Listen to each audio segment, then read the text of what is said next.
Nice. Hello and welcome back to Dukes on Twitch. Back today with Legacy Maverick, but a little bit different to usual. We are playing a companion in Yorion, which has the restriction of playing an 80 card deck. So what we've done here is pretty much put together a Bant Maverick shell, and then kind of filled it up with cards that I believe are pretty good as the extra 20.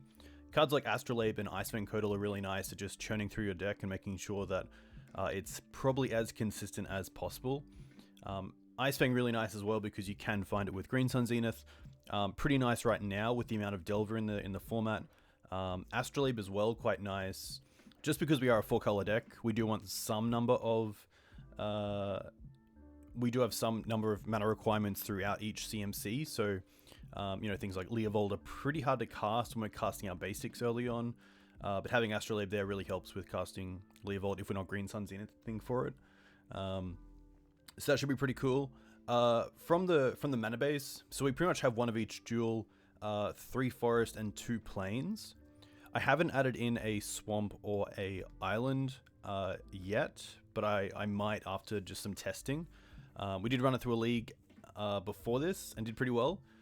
So pretty happy with that, but I think right now the 2 forest and 3 forest and 2 plains are fine. Also just playing the full 8 fetch lands, 2 Misties, 2 Verdants. Verdants can find the Scrubland and Misties can find the Tundra. So I didn't want to have 4 Misties or 4 Verdants. I wanted to change them up a little bit. I do like double Collector Ouphe and double Scavenging Ooze right now. I think both are really good against the majority of the Lurrus decks, and they're also just a hate bear that I'm probably happy to find early on. Even though Collector Ouphe has a little bit of dyssynergy with Astrolabe, I still think it's fine in the deck. It's a very small sort of downside, so I think that if we have a Collector Ouphe in play, it's going to be doing a lot more damage for our opponent than it is for us. Astrolabe and Ice-Fang are really nice as well because they can be bounced with Teferi for a little bit of card advantage. They can be turned into threats with Oko.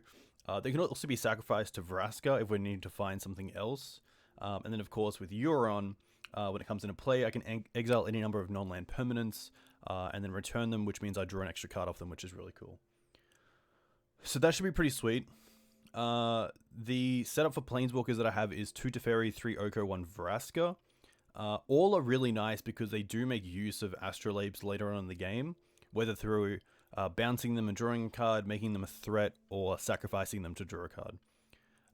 The double Sylvan Library is really nice just to keep the deck pretty consistent. We are playing 80 cards, so we are playing 20 more than usual. So Sylvan Library really helps with making sure that we're seeing the right side of the deck. This isn't a Brainstorm deck, this isn't a Ponder deck, so we do have to make sure that we're seeing the right side of the deck that we want against the deck we're playing against. So we don't want to see Swords of Plowshares against, Tez or Ant, but we want to see it against Delver. We don't want to see Abrupt Decay against like Reanimator, I guess. But, we want to see things like Scavenging Ooze or another Reliquary or Caracas. So I think Sylvan Library really helps there. 4 Green Suns is pretty stock standard. 3 Decay, I was going to play a Trophy, but I think right now that a lot of the decks are pretty low-key, especially with Eurus in the format. I really just want a non-counterable way to remove creatures, or things like Backed Basics, which can be pretty bad against this deck. It can shut us down pretty well, so Decay's been really nice. I don't want to give my opponent too many lands either, off things like Path to Exile or Assassin's Trophy, because we are a Wasteland deck at heart, so I want to keep them down on mana as much as possible. To the actual Green Suns package, we have Scryb Ranger, really nice with Mum, really nice with Knight, and just against Delver as well, it's nice being a pro-blue flyer. It also can save the majority of our lands from Wasteland, which is nice. Ramunap kind of shores up our mana a little bit, especially in the mid to late game, and it allows us to go for...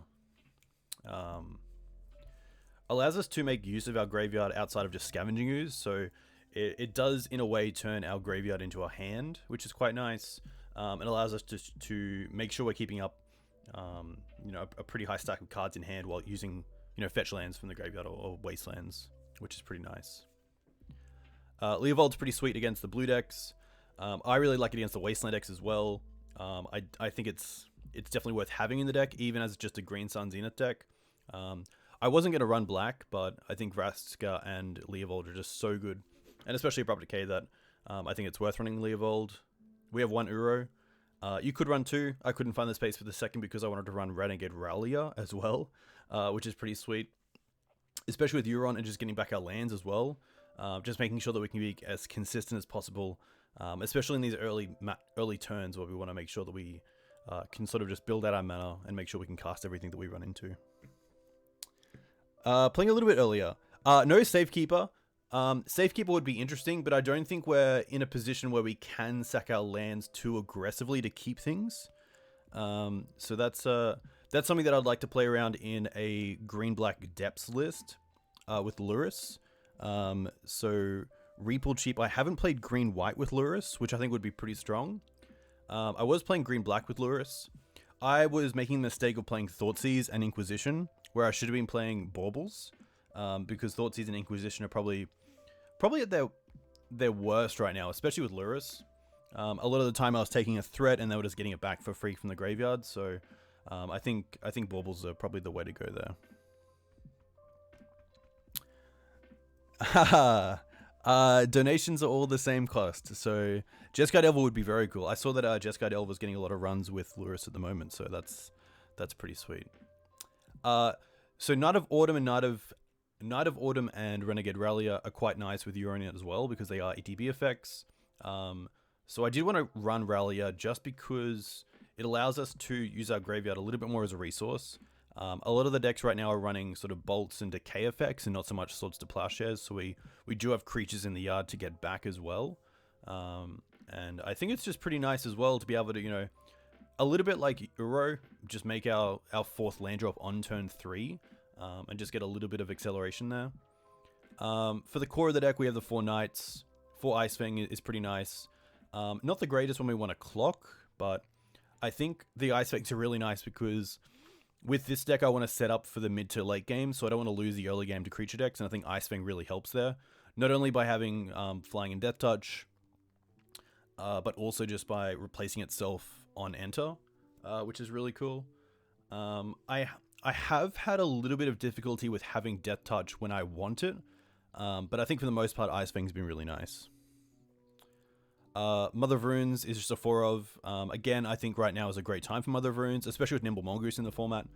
And Lightning Bolt, Mum just, of course, allows us to protect some of our cards as well. It's usually protecting Thalia, Guardian of Thraben, but that is not in this list. I don't think Thalia is really where I want to be right now with Maverick, which is pretty tough. I think in like traditional Maverick it's fine, but I think in here, I didn't want to add it because we have so many non-creature spells as well. And a lot of the decks that deal with, that have a hard time against Thalia are a little bit better now with Lurrus in the format, and getting sort of free mana through things like Lotus Petals, even though they're paying for it. It's just a little bit rough for Thalia right now, so I wanted to cut her to get some more non-creature spells in the deck. To our creature base for Mana Dogs, we have Noble Hierarch as a 4 of, Gilded Goose is a 2 of, and Birds of Paradise is a 1 of. I wanted to break it up a little bit just because I might want different things at different situations. I find with Gilded Goose sometimes that I don't have the mana I need when I really need it. So I didn't want to go up to 3 Gilded Goose. I wanted to have the Birds of Paradise there for the turns where I really wanted to make sure I had mana every turn. And I didn't have to wait a turn to actually create a food and then sack it to Gilded Goose. But again, with cards like Nimble Mongoose back in the format, turn 1 Gilded Goose is pretty nice. It does stop the goose, which is pretty funny, but we'll see how that goes. Yeah, I was thinking of Finale of Devastation. Finale of Devastation is a little bit like Green Suns. It costs 2 green and X. You can get a CMC creature from your bin or your library, no matter the color. So you can get things like Sanctum Prelate and Plague Engineer. I did have a build with Prelate and Engineer in the deck with Finale, but then I cut them for the Planeswalker package because I wanted to go kind of further into just having multiple avenues of disruption. So I didn't want to lose out. I didn't want to have just a creature deck and lose out to things like Terminus or Supreme Verdict or, Dead of Winter. I wanted to have multiple ways to win the game, and that's through both creatures, but by, you know, landing Planeswalkers as well, which are really nice, especially in this deck. So I did cut Finale, but I do think that there probably is a Finale list around that could do really well. I would probably want to have a little bit more mana ramp for Finale, just because I think in this deck it could be a little bit too slow, but the consistency that it would bring to the deck would be pretty nice. Also just playing 2 Karakas. I really like 2 Karakas right now, even in traditional Maverick. It seems really good with all the companions around, and you just want to see it a lot more than just having it for sort of a night target. I did play around with Elvish Reclaimer in this list as well, because we do have a fair amount of lands, including a main deck Bog. But I did cut that just to create a little bit more consistency, as I say again, with the 4 Ice-Fangs. I did cut an Ice-Fang for a Reclaimer, but I think I want the 4 Ice-Fangs. The board is pretty easy. So for fast combo, we have Deafening Silence. For Graveyard Hate, we have Tormod's Crypt. For creature decks, we have Path to Exile and Plague Engineer. For blue decks, we have Carpet, which hopefully will be really nice in this deck. And then Force of Vigor for anything sort of Grim Monolith-wise, or lands, you know, Mox Diamond decks, Sylvan Library decks. And then Yorion. Hopefully I don't forget about Yorion, because I have forgotten about it in the past. Companions, when you're not used to playing them, can sometimes go a little bit... yeah. There were multiple times where I had 5 mana and I just didn't even realize that I could cast Yorion, so... hopefully I don't forget this time. A huge thank you to you guys for coming in and watching. It's good to be back. This should be pretty fun. The deck's been pretty cool. Let's just go straight into a league and see how it performs. That's a good question. It's tough because I guess I haven't had a point where I wanted to cast Yorion but didn't think I would get value off it. I usually have at least 1 or 2 out, which I think is enough to warrant how many we have in the list. I was trying to think of other cards. I don't think things like Coiling Oracle are where I want to be. I probably want to be playing Ice-Fang instead, which is a pretty kind of easy switch. But there's probably a few more... Ooh, I need play points. A few more cards that we could play that have ETB effects. I was thinking of Abundant Growth, but I wanted to kind of stay away from having too many sort of fillers in the deck and not enough actual action. So I didn't run Abundant Growth, but that is a card that I could be running, maybe even over the Arkham's Astrolabe.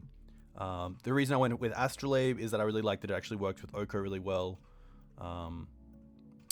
That was really the only consideration for Astrolabe over Abundant Growth. We have 20 play points. Okay, we got to open up some of these. Reality Smash is pretty nice.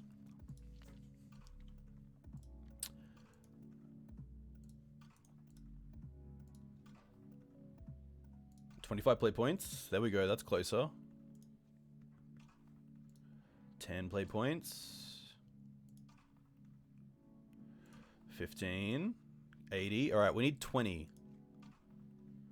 5. All right, well, we need 15. Okay, we need 10. Nice. All right. Dark Bant Maverick. We are joining a Legacy League. I'll just double check my deck. It is 80 cards and 15 cards. Cool. Okay. Let's do this.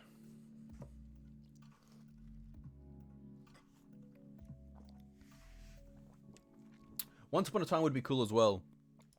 There's so many. It's really tough because you do have 20 cards to play with, but there's so many cards that you want to play with, especially to make the deck more consistent, because you don't want to add 20 cards that don't really put you in a situation where you can churn through your deck faster. So I definitely liked the strategy of going towards adding cards that replace themselves straight away. So cards like Ice-Fang Coatl, cards like Astrolabe, Abundant Growth is a great one. Once Upon a Time would be very cool.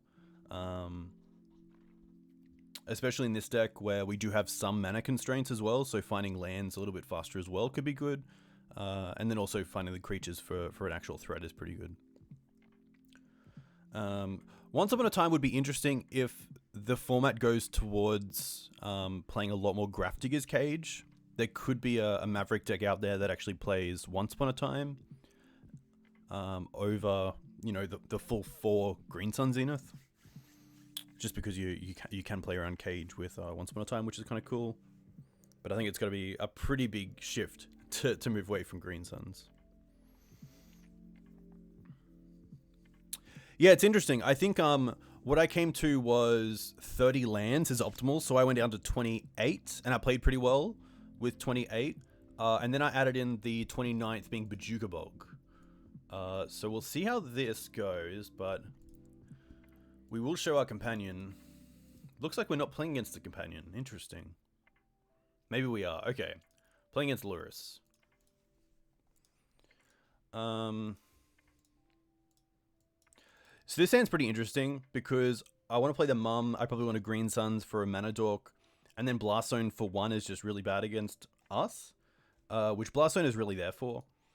The Bojuka Bog could be dead, but I definitely don't mind this hand. We can cast everything we want. We don't have to play Green Suns straight away as well. So I'm going to keep this just because we can cast everything that we draw into. And yeah, we could hold off on the Green Suns if we want to get something like a Collector Ouphe or a Scavenging Ooze down the track.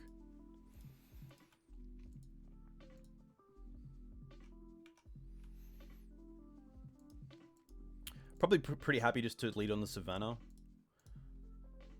We have more than enough mana for days, so if my opponent wants to Wasteland us, that's more than fine.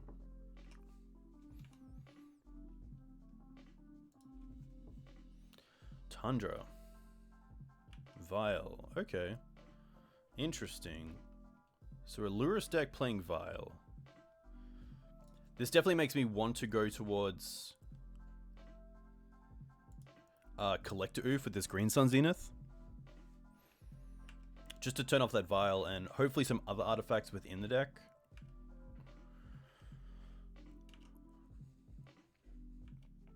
So something like Wasteland here would put us behind.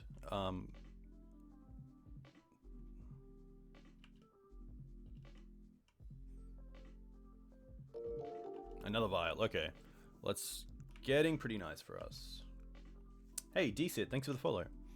Let me know where you're from. If you play Legacy, what do you play in Legacy? Wasteland. Let's go for Windswept Heath Pass. And then hopefully next time we can get on this Green Sun Zenith. This could also be a... I'm going to fetch now just in case this is a Leonin Arbiter deck, which have been popping up recently. I'd rather not get taken off my mana base early on.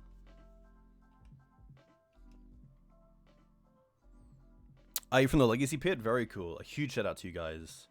For anyone in chat who doesn't know about Legacy Pit, you should definitely check them out on YouTube. Definitely the premier paper Magic streamers right now. Plains Tundra. Okay. No 1-drop either yet. So I can only hope that they don't have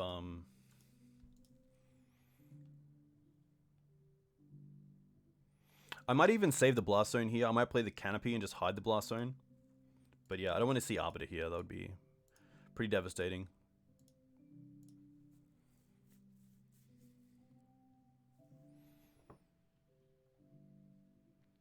I assume they respond here. Oh, they have Force of Will? Interesting. Okay, this is going to be like a, Alright. Esper Vile deck?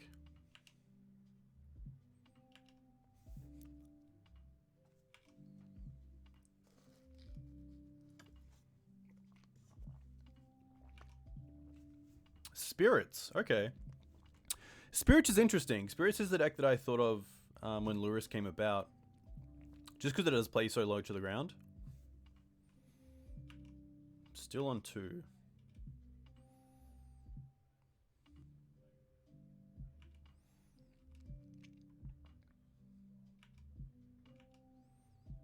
I guess Scryb Ranger is kind of nice against Supreme Phantom because we can block in the air for free, but...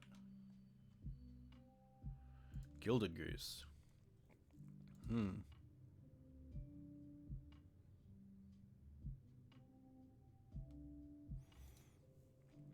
Probably still want to hide the Blast Zone. I don't really want to trade the Blast Zone for the Vials.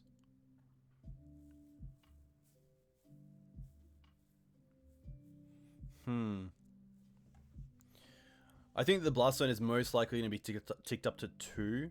So I can play Blast Zone and then play Gilded Goose. That means next turn we can pump this up to 2 and then also have mana out just to build out our board a little bit. Also means we can have Vraska on next, which is nice, next turn. But I guess end of their turn we can pump up Blast Zone and then activate it in our turn unless they have Wasteland.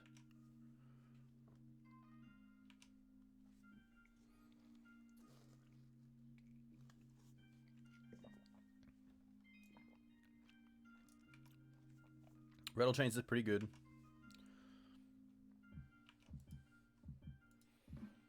So yeah, now I'm really looking to take this Blast Zone up to 2. Even just dealing with the Supreme Phantom and the Rattle Chains here would be really nice.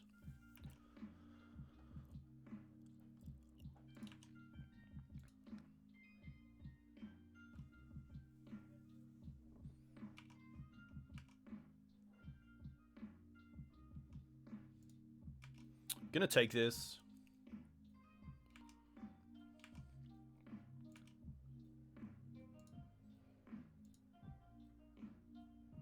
Opponent did fetch, so I assume they have something here. Lurrus. Yes. Caracas. Caracas is pretty nice because it saves Lurrus.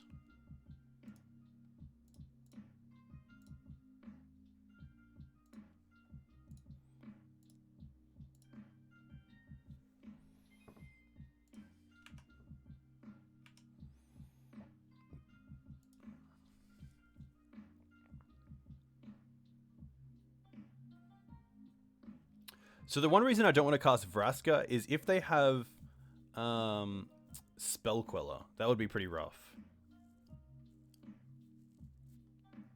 I guess here I don't mind just going for Wasteland and then just hold up Blast Zone. The thing is, if I'm playing Vraska out, I'm probably losing her as well. I kind of want to play Vraska when we can clear the board. So maybe I can Blast Zone in their turn and then untap and deal with the board.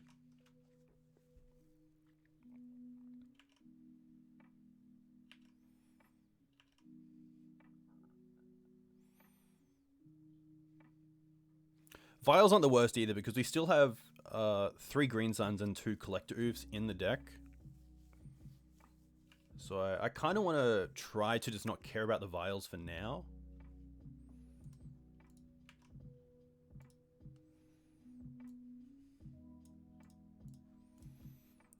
In the combat phase, I'll take care of the Caracas.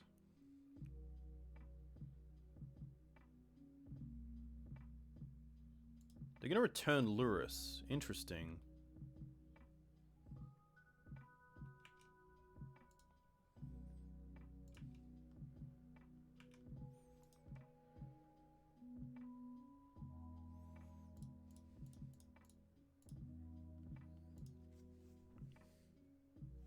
Deal with those 2.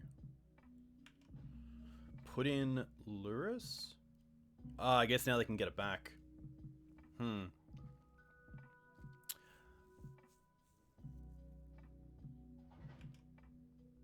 I don't think I would have taken the damage anyway. But at least now we can Vraska the Night of Autumn. Okay. Well, let's go for sack this. What if they have days? Would they have days?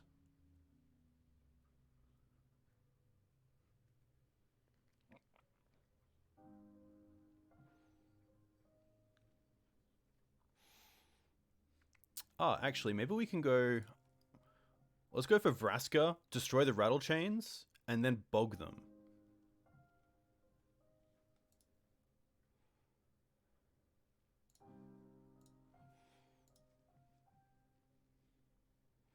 And then we can protect Vraska with Mum.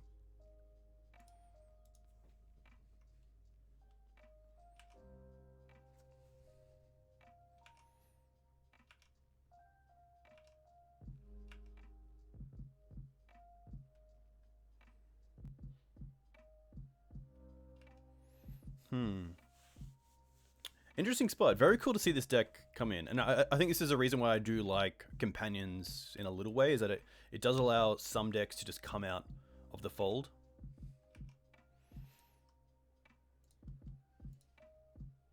So definitely blocking here. Even the, I think the Vraska is a little bit better than the Mum as well.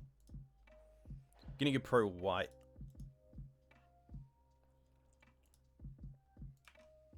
Means it can't be Swords or Part to Exiled, which is nice. And now just a pass. Alright.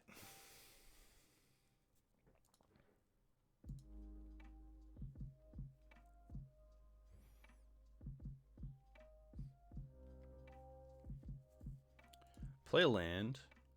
Float a green. Sack the land we get. Cradle. Okay. Cradle's interesting. We can't play it, of course. Maybe actually, to be fair, what I should have done there is just float mana with the forest in play and then sacrifice that. So if we draw a land, we can play it.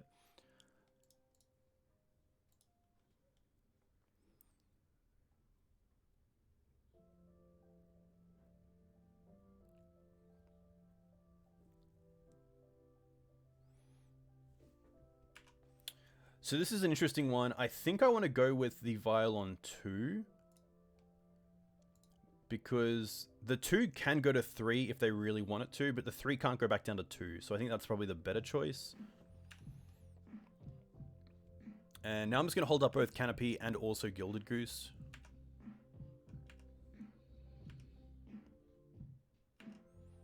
But yeah, the Cradle there would have been a lot nicer than just, yeah, the Forest. So, bit of a misplay there, but hopefully we can overcome this deck and yeah, come out on top.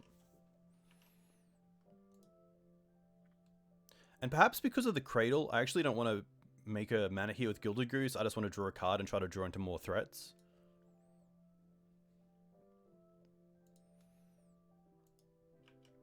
Vial's fine.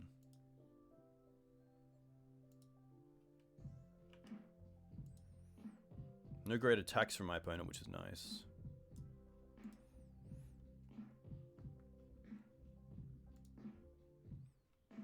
Vraska doing a lot of work. Alright. Draw a card. Birds. Alright. Untap draw. Mum. Okay. Let's go for Caracas. Caracas is kind of nice because of Lurrus, but the Vial deals with it.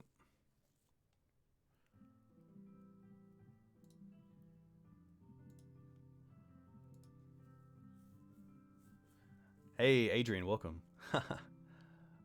Let's go for Bird. Caracas is probably fine here, and just to hold the Cradle for now. Not going to attack. I kind of want to keep the Knight back as just a, like, I will trade this for Lurrus if needed.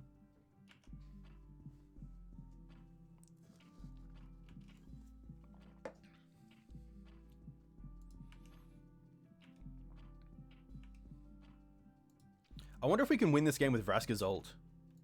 That would be kind of cool. Any spice in the extra 20? You can see it on screen if you look over the cupboard live functionality. We are playing Renegade Rallier. We are playing Renegade Rallier and Leovold. Ice-Fang Coatl is pretty cool. Just gonna make a food here. Ah, I gotta keep up green. Okay, that's fine. There's nothing we can do here. I guess I can return. I should have returned. Astrolabe. Okay, that's a start.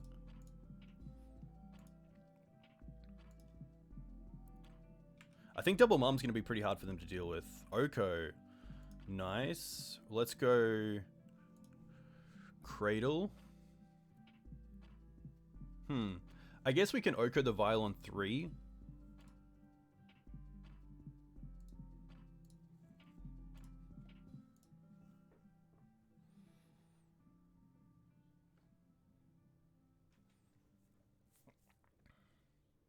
Can also just Oko the Lurrus. Like, we have a lot of options. Our opponent obviously just fell out of gas a little bit. Fell short. Plague Engineer seems great, especially on Spirit. The Force of Vigors are interesting. I definitely like the paths, but maybe the 4 is overkill.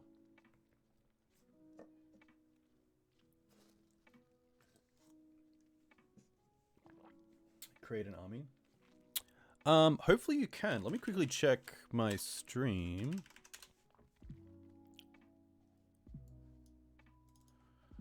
Where is it? Maybe it's not here. Oh, it should be. There it is. Over here. Interesting. Let me quickly update that.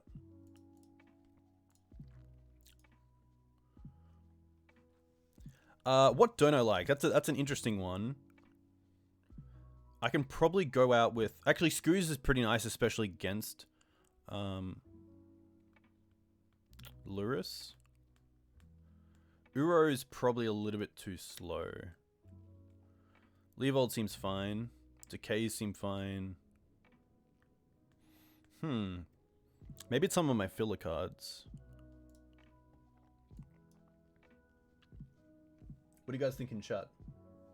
How would you sideboard against this, what looks to be blue-white spirits?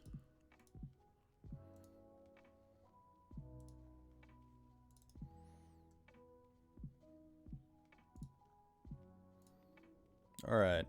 That should update. And that should be there now. Nice. Cool.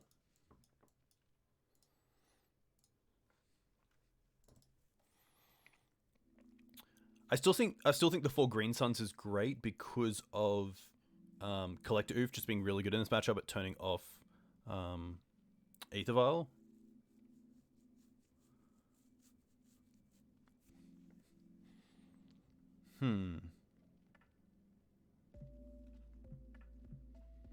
Yeah, maybe it's the Teferis. They can bounce some problematic spells, but I think we'd rather just deal with them and probably just replace those three CMC spells with 2 Plagues. They are a Wasteland deck. Maybe the Bog isn't needed.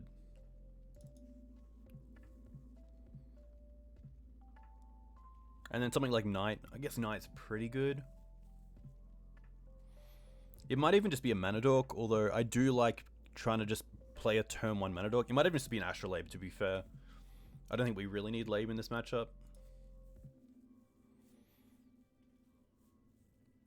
I wonder how many basics they play. The nice thing about Path as well, post-board against creature decks, is sometimes they go for basics early on to play around Wasteland, which makes Path better throughout the game because there's less basics in the deck for them to actually grab.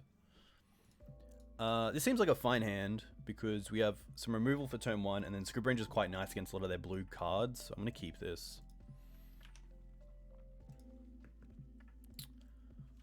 Interesting, just a pass.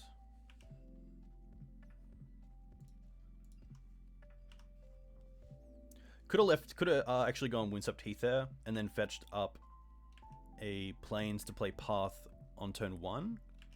But I'm okay with just playing the slow game here. Collector Ouphe. Pretty happy just holding up Scryb Ranger here. Pretty interesting game. 2 aggressive decks playing out land, pass. Could be a Rattle Chains here.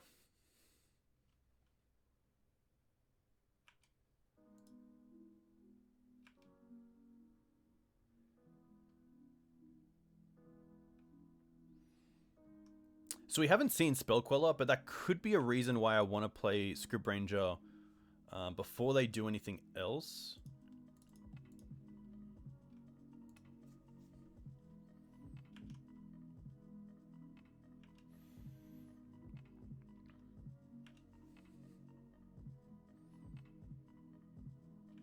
Swords is fine.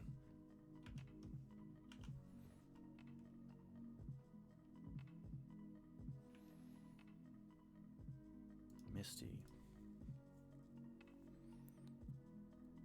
I probably don't want to play the Caracas here into Wasteland because even if they tap out for Lurrus, they can't do anything with it. So I don't mind just going fetch land, Collector Ouphe.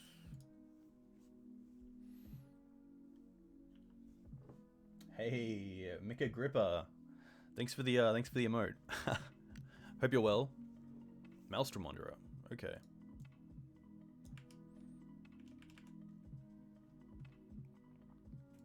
Probably a good reason not to 6 there is because of Maelstrom Wanderer. Unsettled Mariner.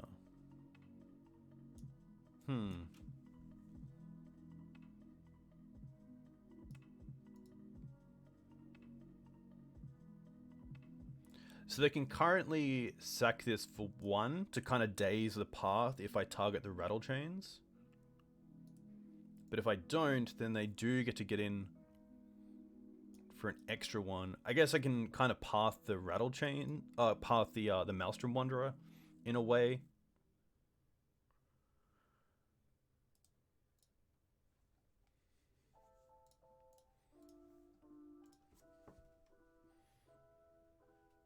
So if they sack the Maelstrom Wanderer here, I don't really mind, because then they're not getting a land and they're also just down 1 spirit.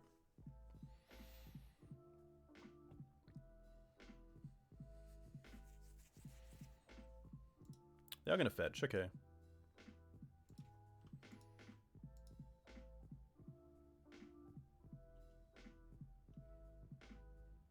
Which is pretty rough as well, because it looked like they were a little bit short of mana there.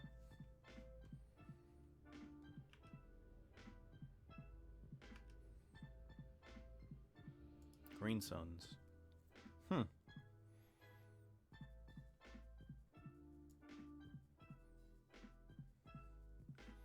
So I can Green Suns for 2, which doesn't do a whole lot.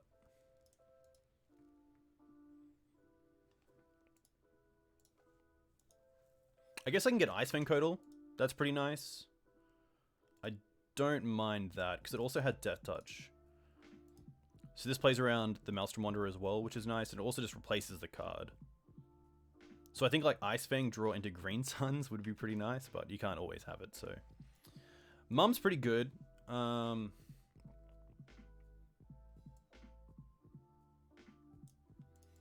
we'll go for Mum here.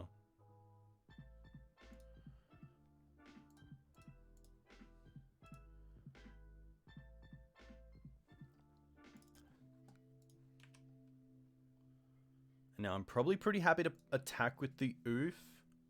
There could be a Stoneforge deck, so maybe if they have like Jade in hand, then it's pretty bad for us. I think I'm okay just holding back for now. Just trying to keep them from attacking too much.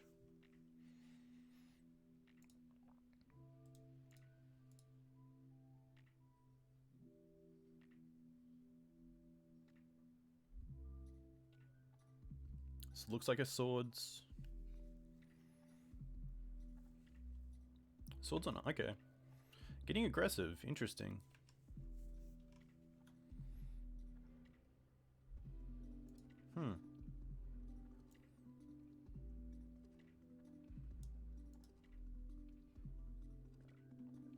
I think I just take the 2 here and then hold back the Collector Ouphe with the Mum.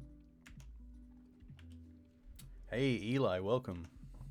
Currently playing at Spirits, so good to see you. Of course, you're not a Spirits player, but you are a tribal fan, so I'm sure you can appreciate the tribal game here. So I don't want to draw into a blue card now, because double Mum's pretty nice. I will keep that. And I think you're able to play the Savannah out. Playing the Krakus, they can't cast Lurrus yet, and they can't get anything back with it yet, so I don't mind here just going for Savannah and pass.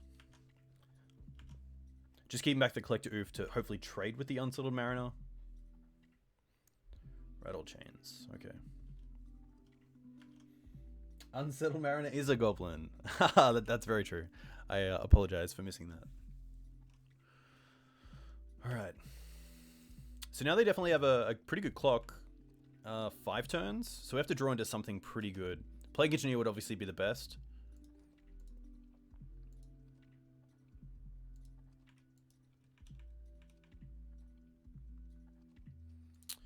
Remorseful Cleric.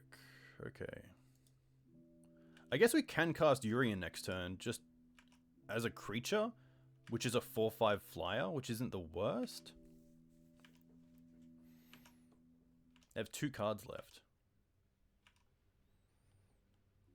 Path. Yeah, I think here we just go for Yorion.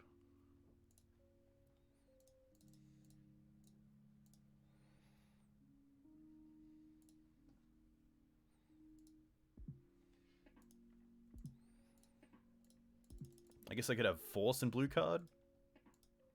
No.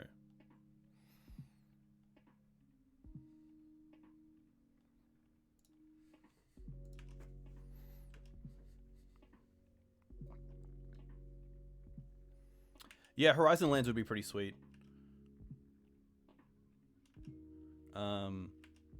But yeah, it's tough trying to build out the mana base for a 4-color 80-card deck. Vial's okay. That's kind of a nothing. I wonder if they attack here. That is going like all out. No, okay. It's nice for us. Wasteland.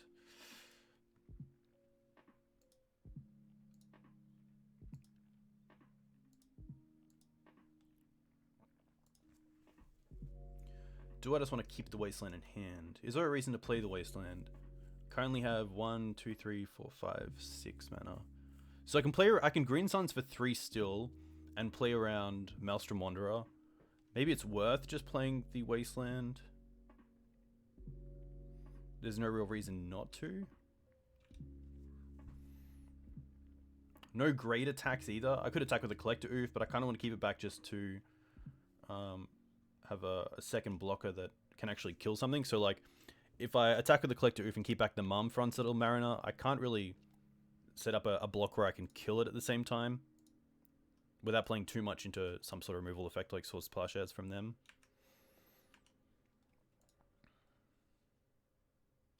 Another Vial's fine.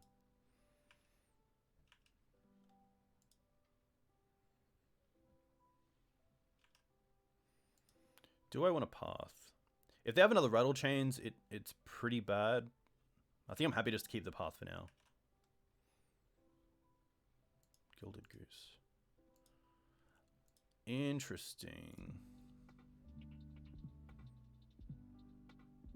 So what I can actually start doing is attacking with Yorion and then returning it with Karakas and recasting it.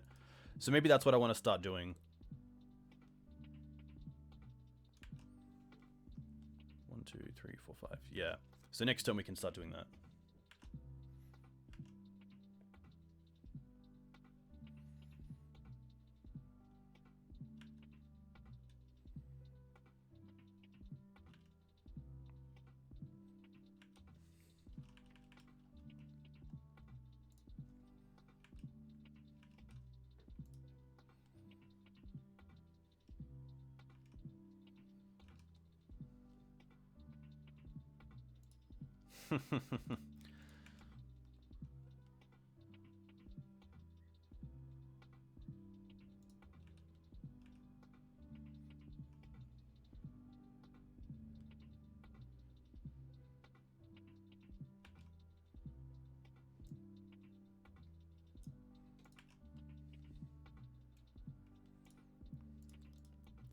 Return this.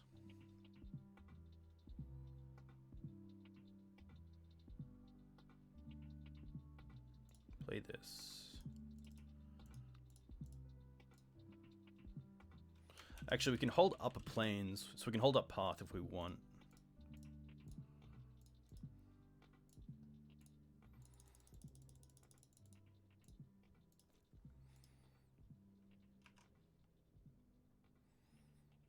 Exile this, because I want the extra food.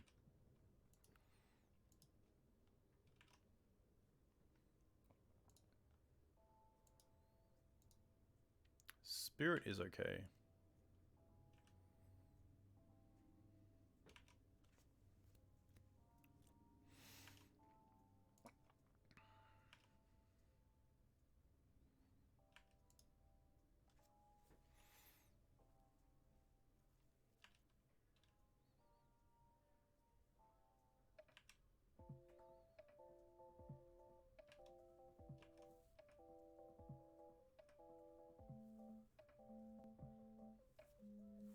Yeah, Yorion seems pretty sweet if I can just keep recasting it and attacking with it.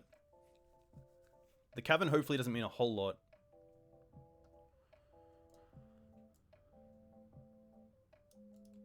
At least with Collector Ouphe out, I can still use the foods for Gilded Goose, which is nice. But, you know, our opponent does have 6 minutes on us, so we definitely have to try to find a win here.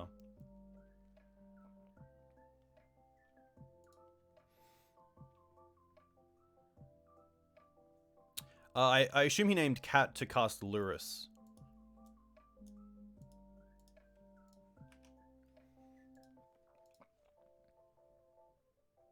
Another vial, okay. So Collector Ouphe doing a whole bunch of work here.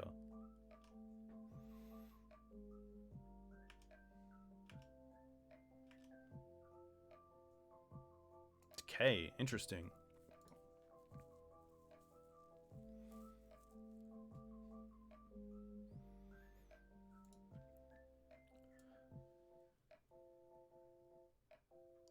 So I can decay Unsettled Mariner and then hit Lurrus if I wish. 1, 2, 3, 4, 5, 6, 7, 8 mana. Okay.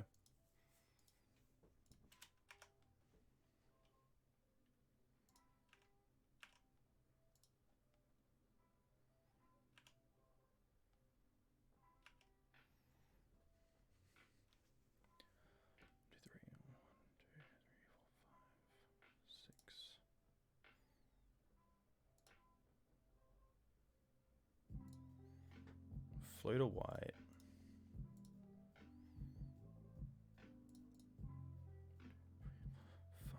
Cool.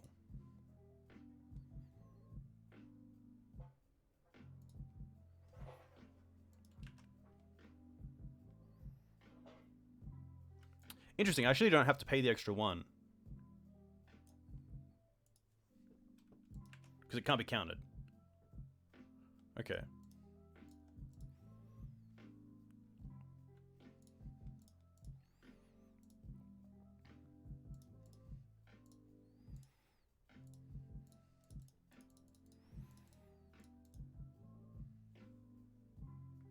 Yeah, Inla, thanks for the heads up.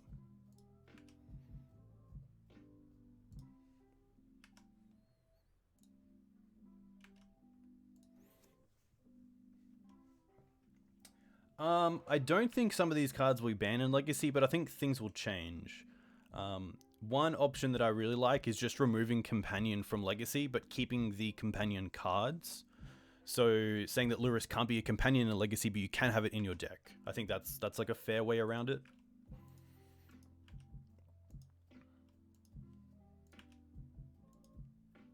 But it would be pretty interesting.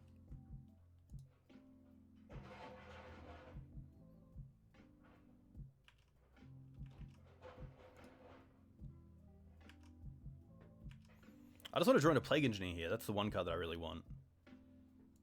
Swords.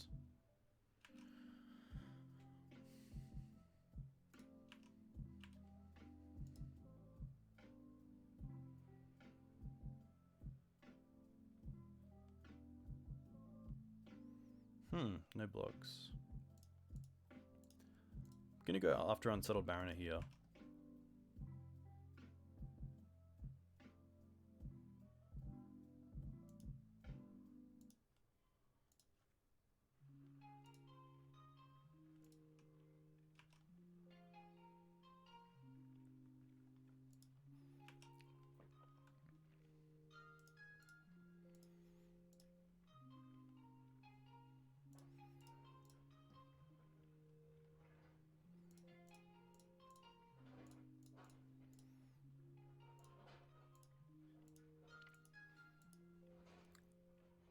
Doing a lot of work. Even just resetting this Gilded Goose is like a bit of value.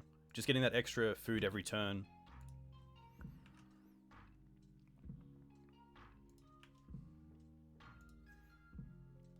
Getting close to just having lethal with Mum as well here.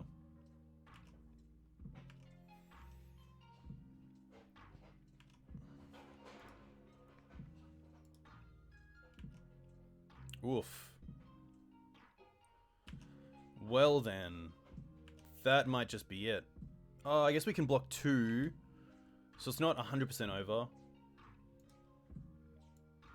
3, 3, yeah.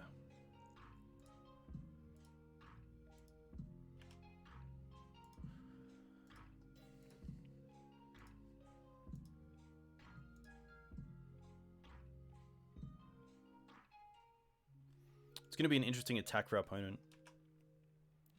We sadly don't have the mana open to play around like Maelstrom Wanderer on the path, so I have to just block correctly here, if possible.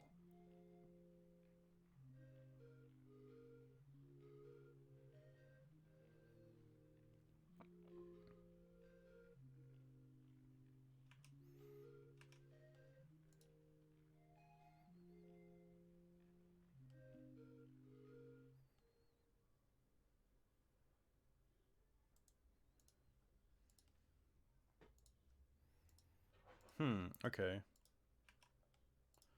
So let's block here and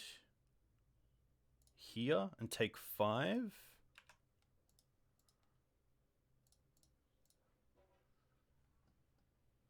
Pro white.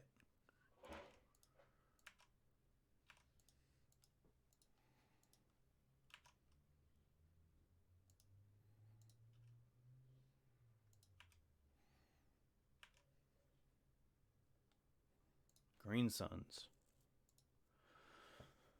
What does Green Suns get me? Scavenging Ooze doesn't do a whole lot.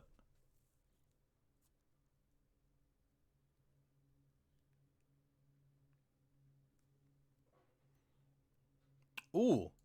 Ooh. What if we go Path on Supreme Phantom, and then Green Suns for Night of Autumn for Spirit, and then we can swing in for 4, 5, 6, 7, 8. That works.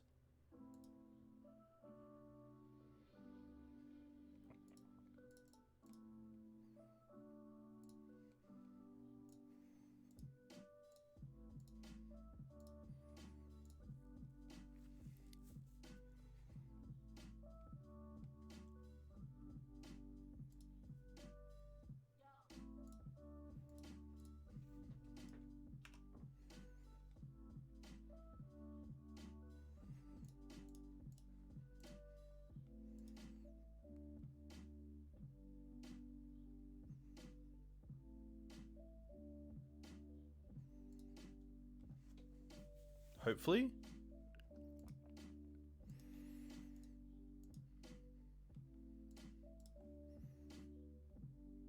I'm gonna hit this now. They don't float anything. 2, 4, 8.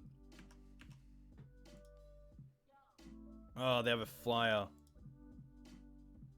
Oh, they don't! Ha ha! Ha ha ha ha! Nice. Very cool. Yeah, if they had a flash guy. I assumed if they had a flash guy, then maybe they could have got through lethal last turn, but I guess if they had rattle chains, it doesn't work. The tap bluff is very cool, yeah. Whew. Nice. Okay, okay.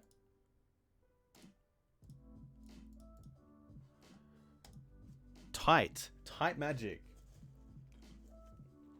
Nice fair magic as well. Sorry that I took a bit of time there as well.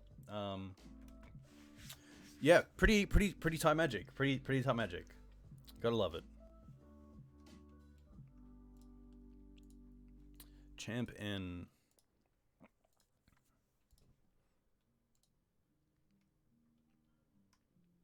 Do they have a companion? I can only assume. They do? Yorion. That's pretty cool. I'm going to keep this hand. And I'm going to go turn 1 Hierarch.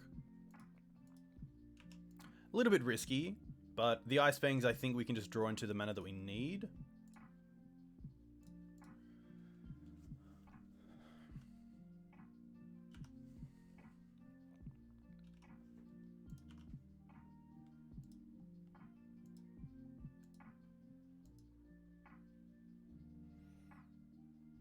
Astrolabe, okay. You got it.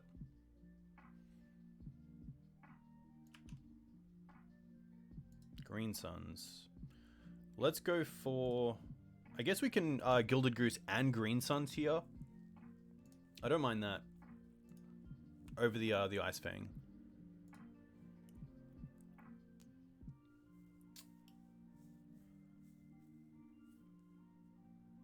Reclaimers for more ETBs. Do Reclaimers have ETB effects? Are there index and legacy that play Karuga? Is that the you can't play any spells below 3 CMC? I don't believe so, but I could be wrong. Oh, Rallier? Yeah, getting more Ralliers would be pretty sweet.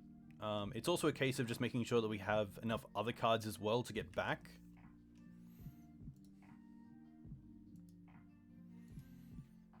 One, two, three, four. Okay.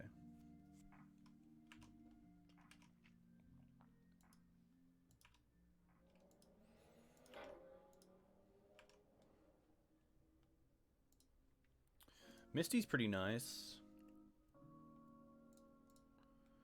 Pretty happy just to go for Oko.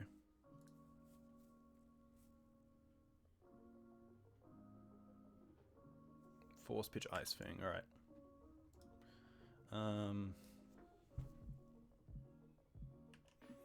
Pretty happy to keep the Abrupt Decay for their Okos. We've already played a land, so I don't want to Ice-Fang now. I might as well just Ice-Fang in their turn.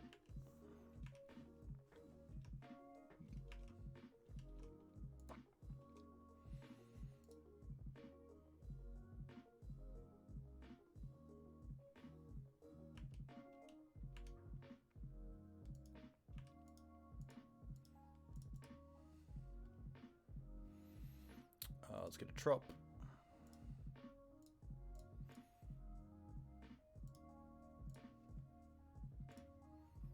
Play Ice-Fang. Love to draw into Cradle. Be pretty nice. Teferi. Interesting. Teferi's an interesting one. Maybe I don't mind that.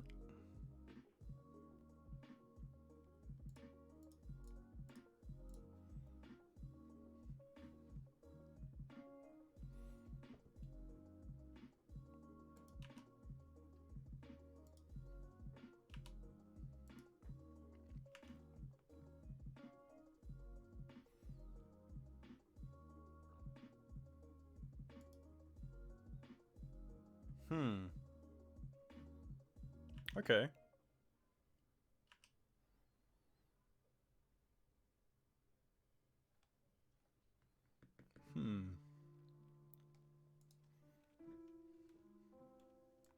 Probably just want to bounce the Ice-Fang here and get some value off it. Could also just tick up. I'm not too sure. I assume the Veil was maybe to try to draw into Force of Will for the Teferi. That's what it looked like if they played the Ice-Fang as well. They were just trying to draw into a Force of Will or Force of Negation. So here, I don't mind just ticking up. It means they can't Terminus, if that's a thing that I should be worried about. Some decks do play, you know, 1 or 2 Terminus.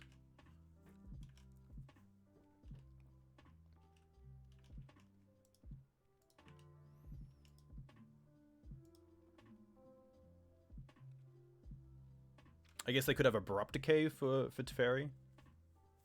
So maybe I should have dealt with the Astrolabe with Abrupt Decay, but then it's rough because I kind of want the Decay for some sort of Planeswalker of theirs.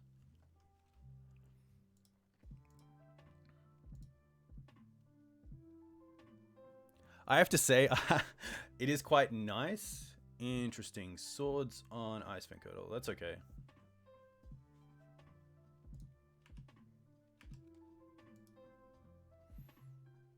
Just to get through to Teferi? Is that right? Yeah, wow. Okay. That's fine.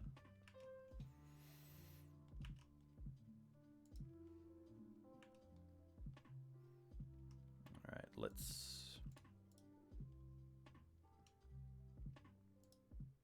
make a food. on tap. So now they can't counter anything, which is kind of nice.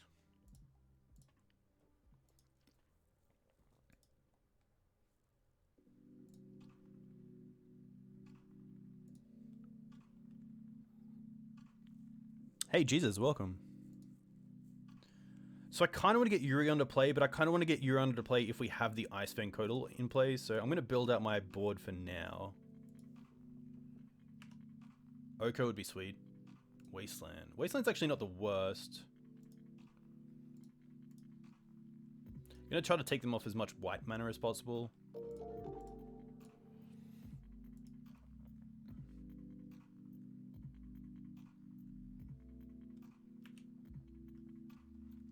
Hey, Tommy, thanks for the follow. Let me know where you're from. If you play Legacy, what do you play in Legacy?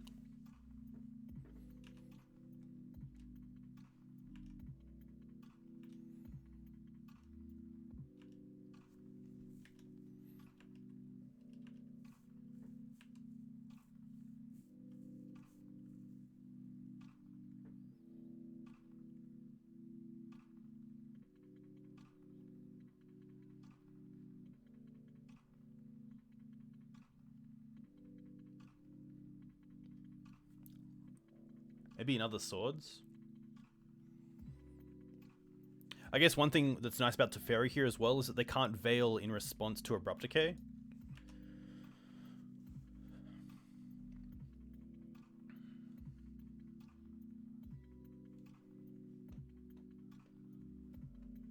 Most Legacy decks with Brainstorm. Brainstorm is a pretty powerful card, so I definitely don't yeah, I definitely understand that. But New York, nice. I hope you're doing well in the current pandemic, because it is pretty rough as a situation. This definitely looks like an Oko. Snapcaster Mage, interesting. That's gonna be fine. Going for a Swords to Plowshares. Can't do anything here. That's fine. Swords on Mum. Okay.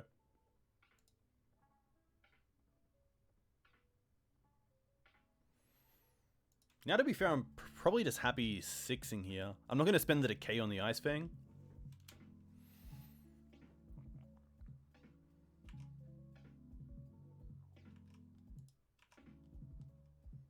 Oh, Green Suns.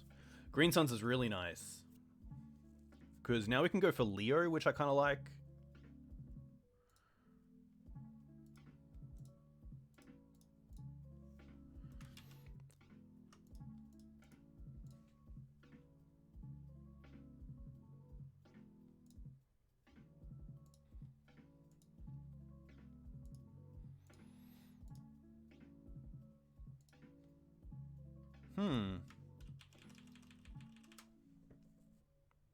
We could also go for Renegade Rallier and get back Wasteland and Wasteland them, which I don't mind.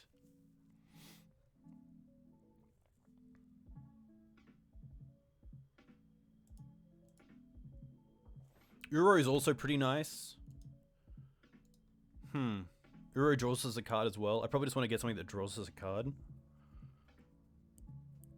Urion's interesting in Maverick. I would definitely say it's moving away from what I would call Maverick, but it's definitely, you know, we have it in the deck. I can just cast Yorion here, to be fair. I don't mind that. We've already ticked up Teferi.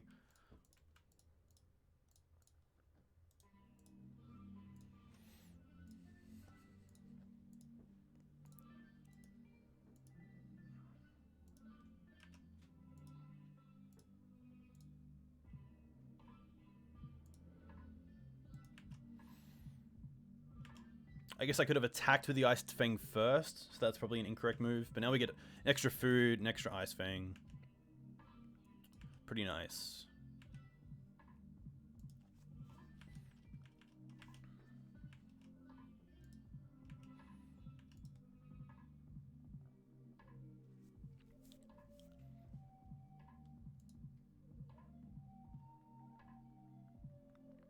Yeah, I was thinking of Revolt with the food tokens, so we can sack a food to Gilded Goose to make the mana for Green Suns. Go and get Renegade Rallier, trigger because of food left and then get Wasteland back. Because I believe it's just a permanent you control. Yeah, which is nice. Yeah, pretty cute, but it works. Sometimes. Volcanic. Interesting. Maybe they're just casting their own Yorion here. Okay.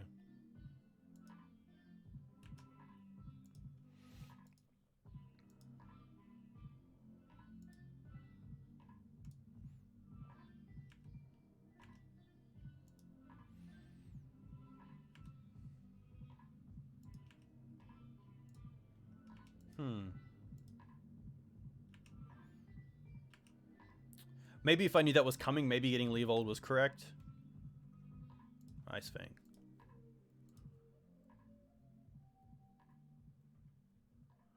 What if we bounce this? 2,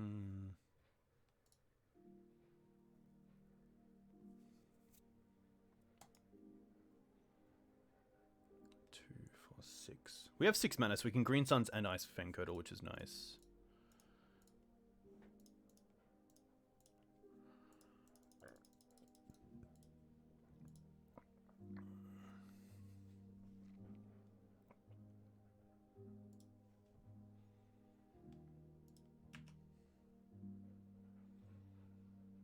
Now, I probably don't mind the attack with Yorion here. They do have an Ice-Fang, though, which is annoying, which we could decay, but...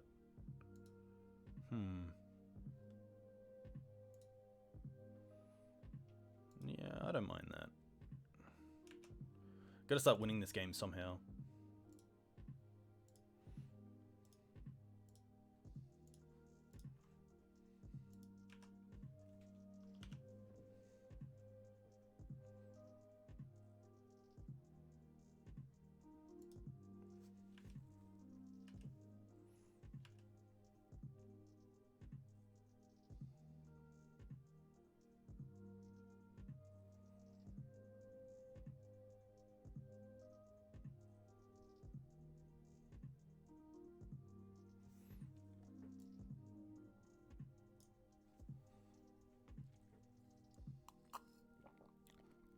Yeah, I think there's some room for companions in Maverick. Maverick just isn't a deck that lines up too well with a specific companion. But like, you know, you can play a bunch of ETB cards, which is nice.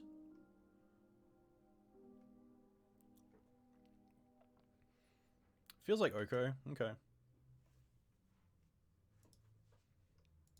Probably elking this. Caracas. Okay.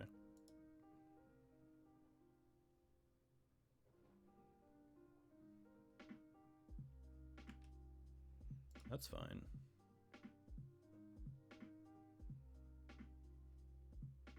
I guess now they get to...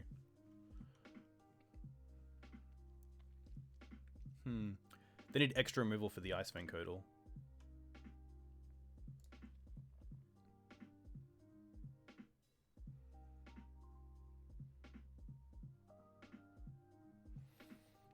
Definitely draw. Okay.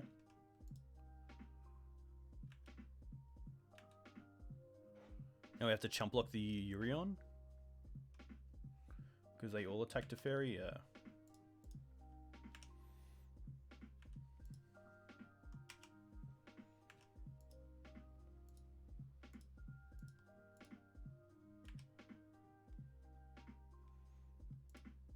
Tick up. Nice. Land for turn. We can kill Oko here.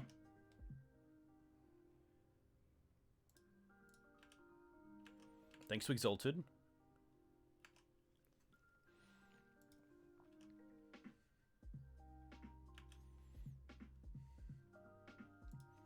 Now let's go.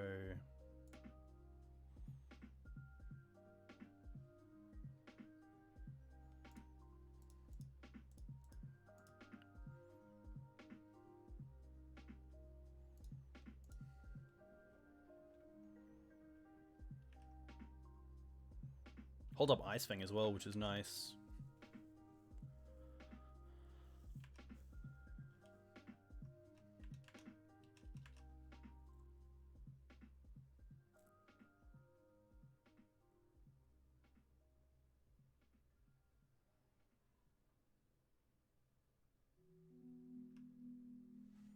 They're also at a stage where they can crack us their own, Yorion to bounce it. 2, 3, 4, 5, 6. Yeah, so they can bounce Snapcaster and sort something, but they can't draw off the Astrolabe, which is kind of nice.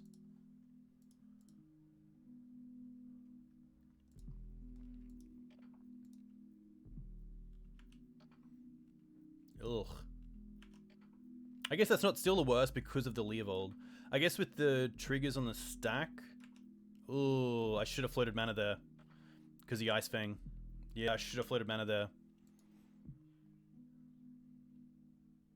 Dead of Winter's rough.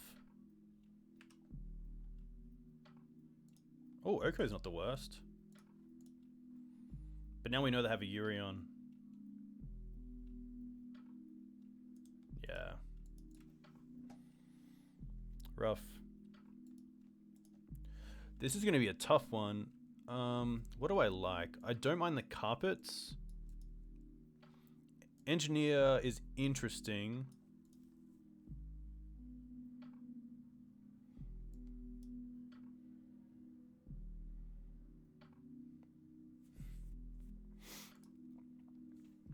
Can probably drop down on some number of mana dorks. I don't want to rely on them too much for mana, especially when Dead of Winter, Terminus, Supreme Verdict are cards that I have to look at. Hey, Arkan, welcome. Yeah, that was game 1. But yeah, Collector Ouphe is really nice with the Green Suns. I think the Collector Ouphe is a little bit worse for them than it is for us, so I don't mind having them still in the deck. Ramunap's probably not where we want to be. I still like Bog. I still like Blast Zone. I do like the Carpets. They do run a fair number of basic islands, even though they do run Astrolabe. And maybe just the Engineers. The Crypts are interesting. Force is also interesting, especially if they're playing back to basics. It's not the worst to be able to hit Astrolabes.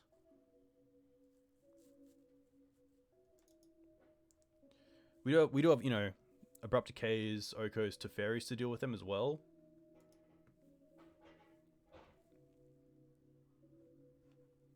Oh. Wait. Here we go, sorry. Ramunap can come out. I still like the double Screws as well. Knight of Autumn's really nice. Rally is nice. Knight of Reliquary is interesting. Probably not the greatest position for Knight because of Ice-Fang Coatl, Oko, and also that it's quite a basic heavy deck. So maybe I can drop one Knight.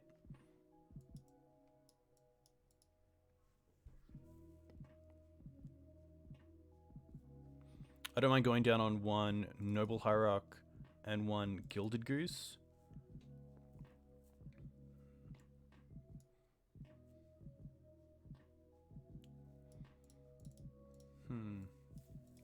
A Plague's where I really want to be. Plagues are kind of nice because it means that they can't get too much value off a Yorion. If we have it on Snake or Mage, Wizard, they can't, you know, get value off Snapcaster Mage. It's also not the worst against Elks because we can make their Elks a little bit worse, a little bit lighter than ours. The full 4 swords is pretty rough as well. Maybe I can drop like a swords for the Plague Engineer and bring in a force.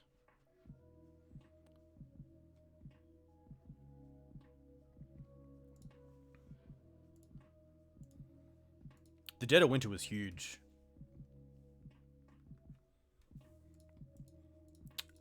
This is still okay. I'm going to keep this. Just because we have that advantage of maybe getting a turn 2 Oko, but even just a turn 2 Library would be really nice.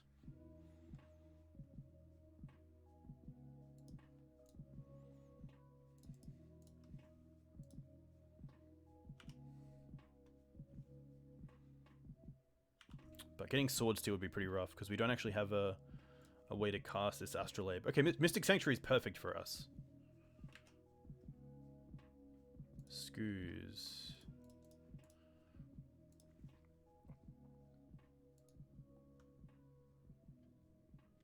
Yikes.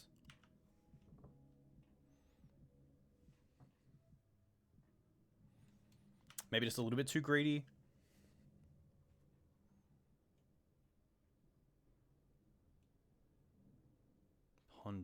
Kind of want to see a shuffle here. I don't want to see a keep and then a swords.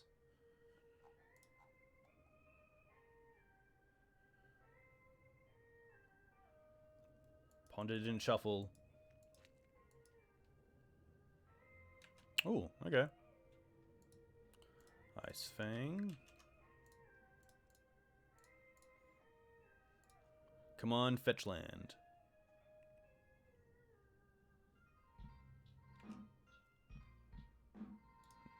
Just as good. Just as good.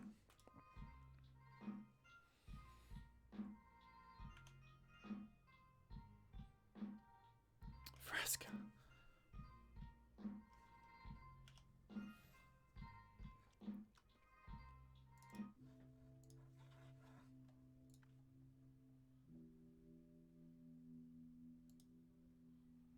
Another island, interesting.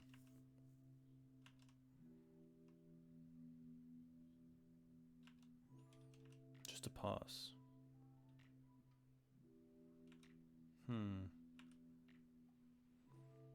Probably don't want to play another creature out here. Hey, tech skills. Welcome, Void. Yeah, this deck's pretty cool. We beat Bant Spirits, or what looked to be blue-white spirits with Lurrus in game 1. And now we're down a match against...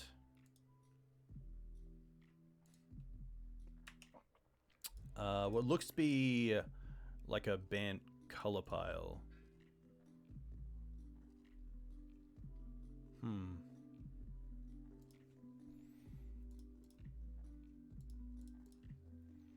I don't want to tap out on duels in case they do have back to basics.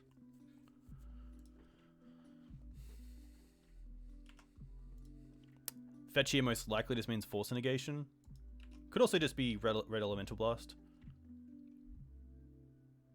Maybe that's a reason to lead with the Vraska instead. Oh my gosh. Classic. Classic.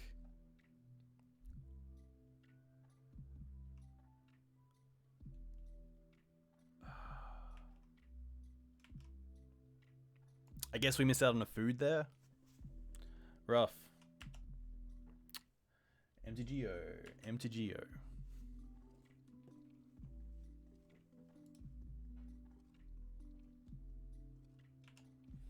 Oko's fine. We do have Vraska to follow up, which is nice.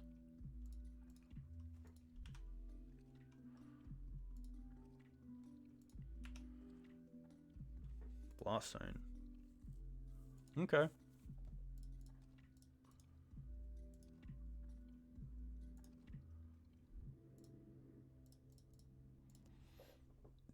Come on, Vraska.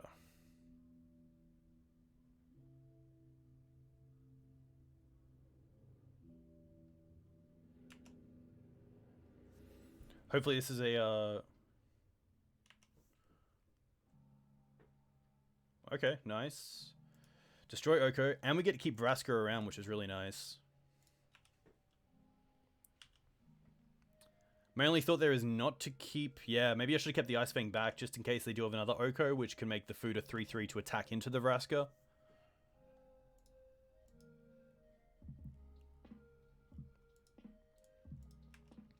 Oh, maybe not. Okay. Pretty nice for us.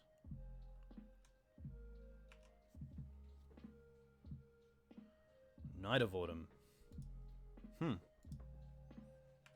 Attack first.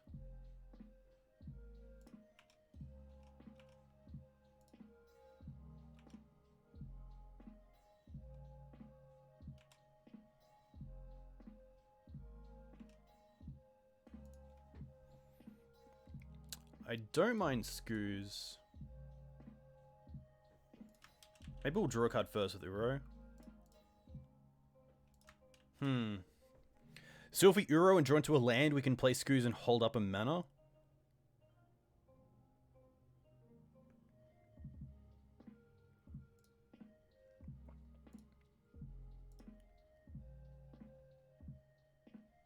I'm going to sack a land first to see if we can draw into a land to play for turn.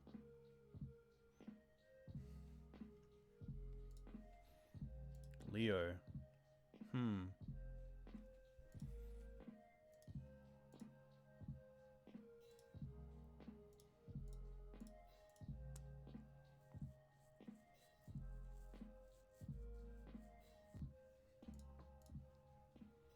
Draw.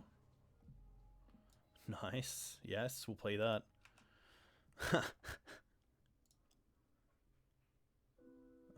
Let's go with...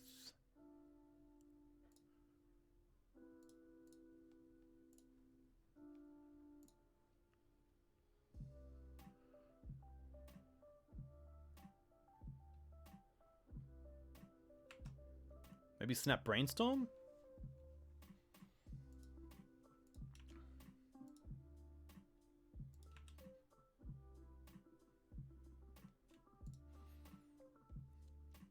Still pretty happy just to eat Ponder.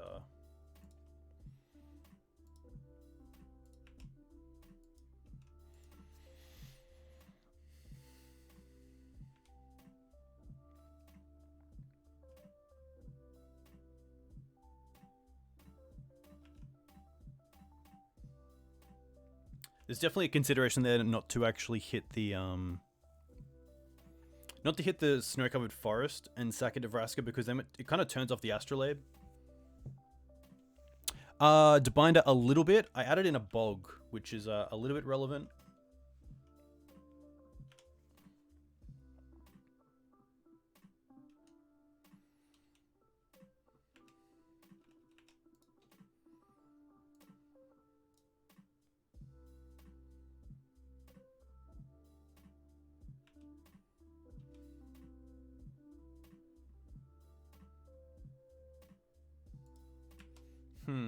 So I definitely block here, just to stop the Vraska from dying. The question is, do I eat my Uro to try to save the Scavenging Ooze? And I don't think I do.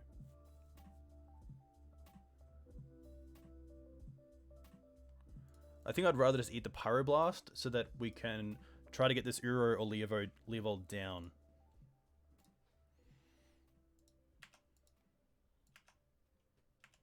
This is fine.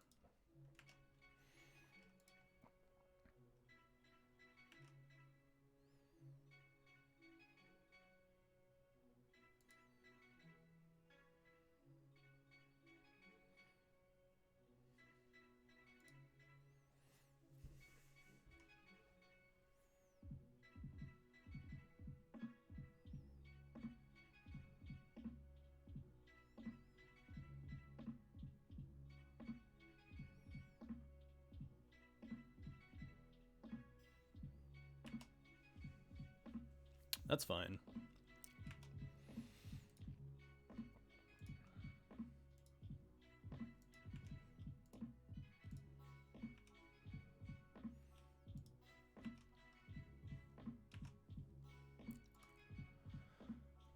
All right, what can we draw? Mum.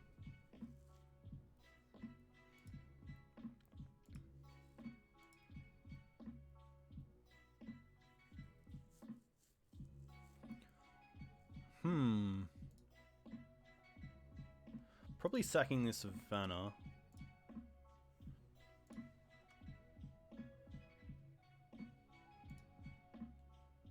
Green Suns.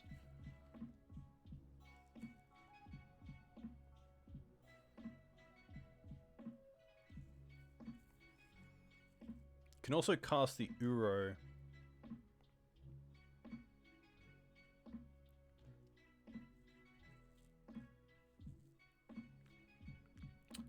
Interesting spot. I'm gonna go for Mum.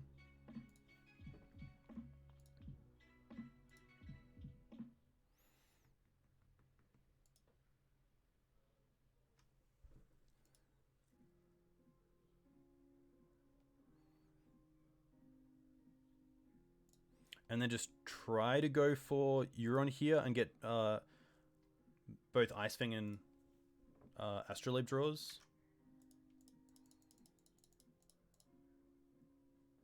The problem is sometimes you just have so many different lines you can go for.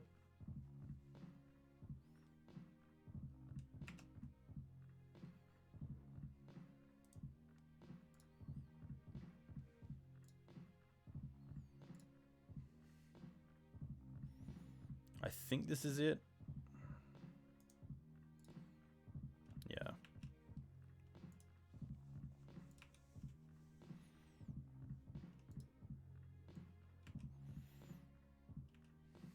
Now we draw 2.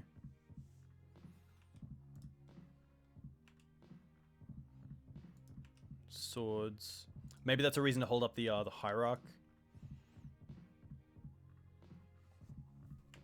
instead of the Blast Zone. The Blast Zone's just an empty mana open, whereas, you know, Tropical Island could even be something like, I guess we did need the mana for Yorion's ability, but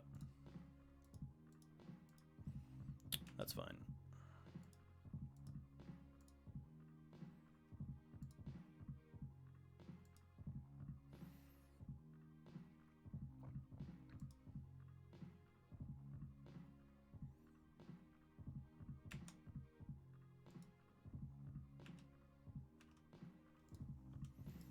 Just gonna 6 here, to be fair.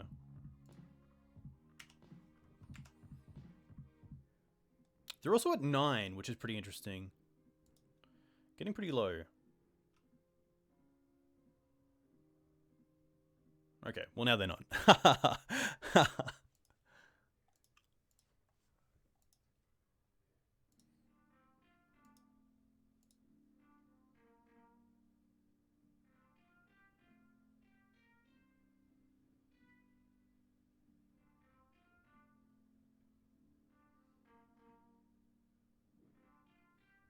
Abundant growth. Okay.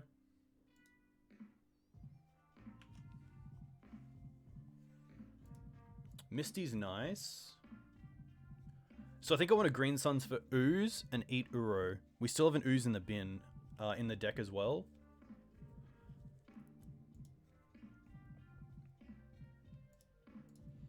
So I'm going to deal with this now. Looks like they've F6'd. I'm going to fetch for a snow-covered forest, because then we can turn on Astrolabe.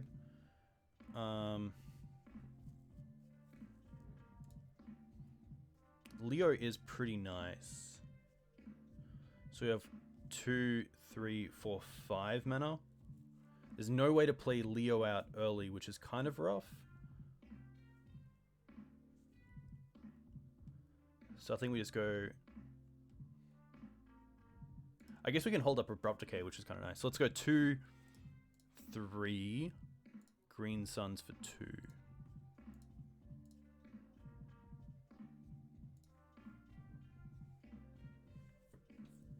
Why not Swords on their turn? I didn't want a Swords on their turn because of Karakas. They can return it to their hand. And in their turn just then, we didn't actually have access to white mana.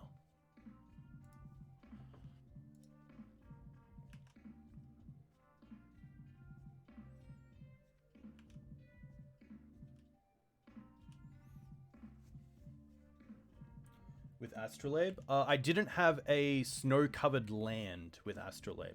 Ah, interesting. Yeah, rough. I literally thought that I needed to have a snow-covered mana put into snow... That's so stupid. Astrolabe is so stupid. Yeah, I just did not understand that you just... Yeah, wow. Interesting. That's so much more powerful than I thought it was. Ugh.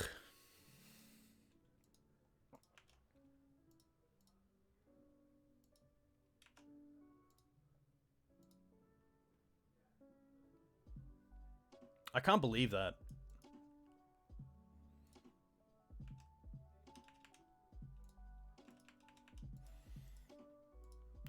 Do I want to eat anything? I don't think I do. I just want to hold up in case they sort to Plowshares. We do have Mum, but I guess I could eat a creature just to make this a little bit more of a clock. No creature here. Oh, they have Snapcaster Mage. Okay. That's fine. If I didn't have Mum, I wouldn't eat there because then they can Swords in response. Teferi's pretty cool. I think I want to start with Decay. Or maybe just Snake. Let's be honest.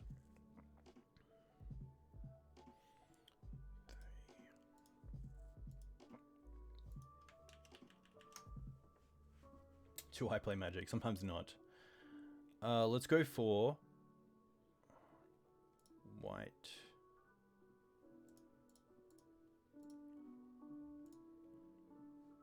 Teferi.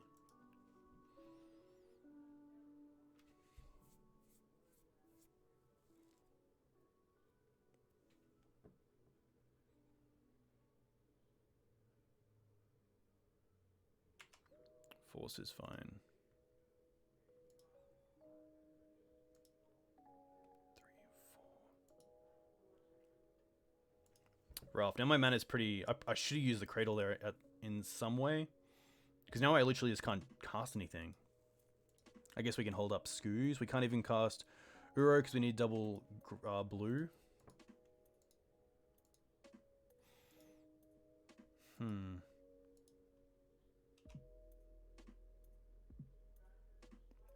No great attacks.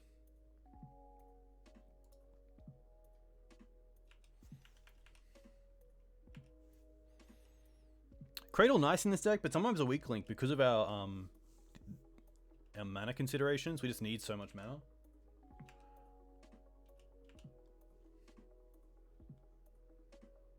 Swords. Well, swords is pretty nice.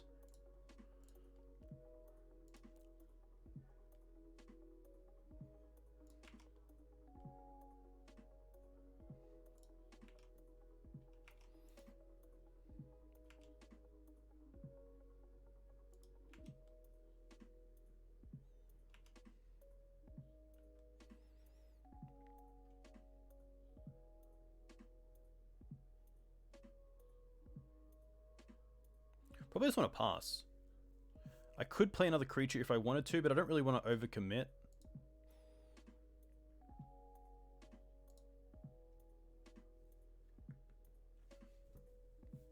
I could definitely just eat his yard with Skoos as well, that's very correct. So I might just hold up Skoos and pass. And also hold up Abrupt Decay.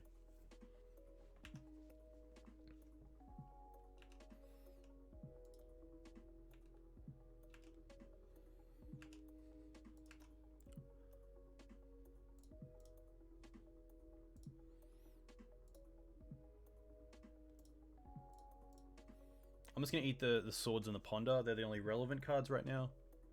And now just pass. I guess I can eat my own stuff as well. Just to try to get this clock going a little bit faster.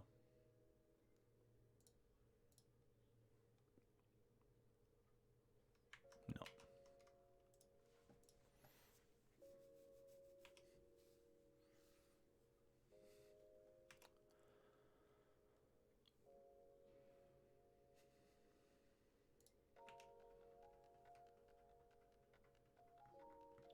They are, if they cast Uro, then they are relevant, but otherwise I'm going to be able to eat most of their stuff anyway.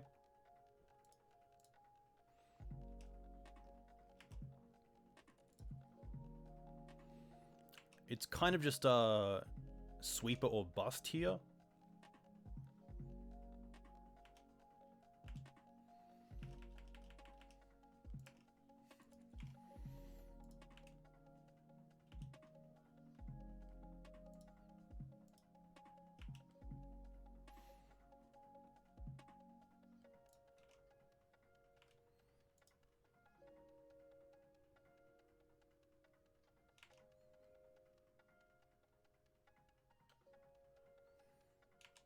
Snap's fine. See what they target. Nothing really to target.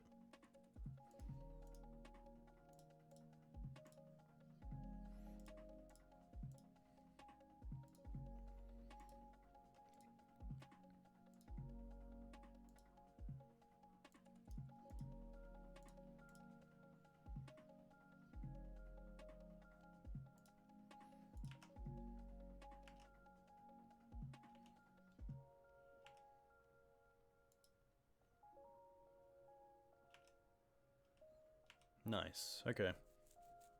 Definitely grindy. We only have 6 minutes left. Do we want to change anything? I'm going to drop down on a swords.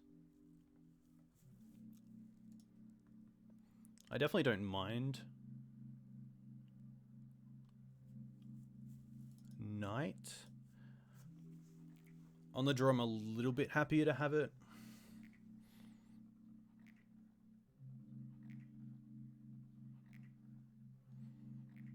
Maybe the Force of Vigor isn't needed. Maybe I do rather just have swords just for Yorion, just to make sure that I do have it. This is an 80 card deck and I don't really have a way to find swords, so I probably want to maximize my chances of finding it. I think otherwise we're pretty good to go.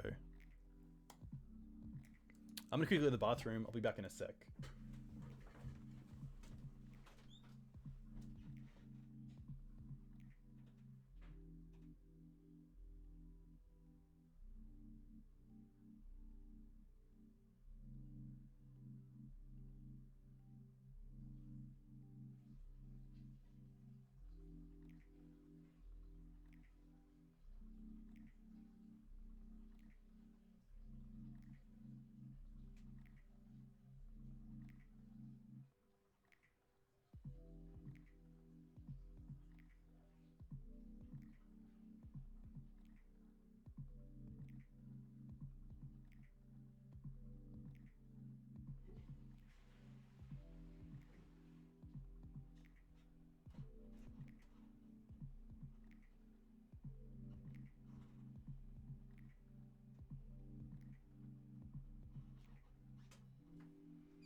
That was game 2. Are we just running this back? I think we are. I actually don't mind the extra Hierarch, so let's take out this and then take out the... Do we still have the Force? We don't. Cool. This is still 80. Okay.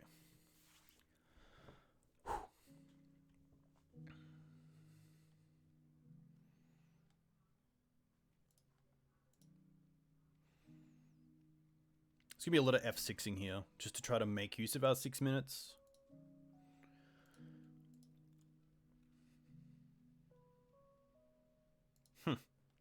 Definitely not keeping this.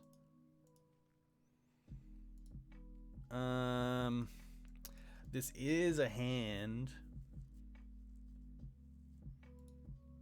Kind of have to keep just a bunch of 3-drops, which is kind of rough. I kind of want to keep a hand with like a Mana Dork, maybe like an Ice-Fang or a Green Suns. We're not doing anything until turn 3, and our mana isn't the greatest. We can't even cast. Can't cast anything right now other than Swords to Plowshares. I'm gonna go down to 5. This is actually okay. I'm gonna keep this. I'm gonna bottom Engineer and Sword.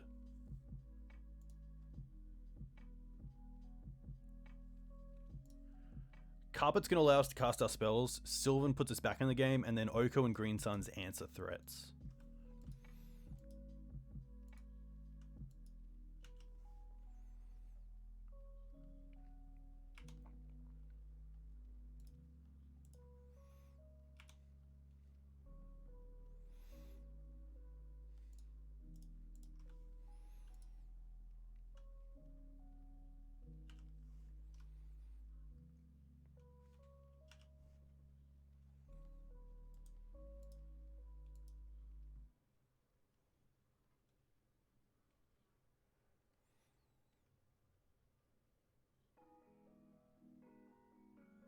Relic's fine.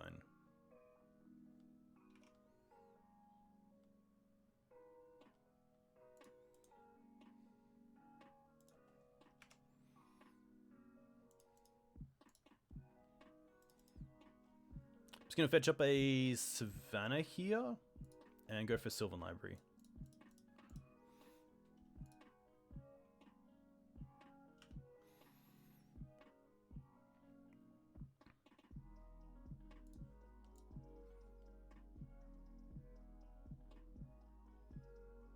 Thing is that Carpet kind of sucks when I'm trying to save time because it triggers on every single main phase of mine, unless I use it in main phase 1.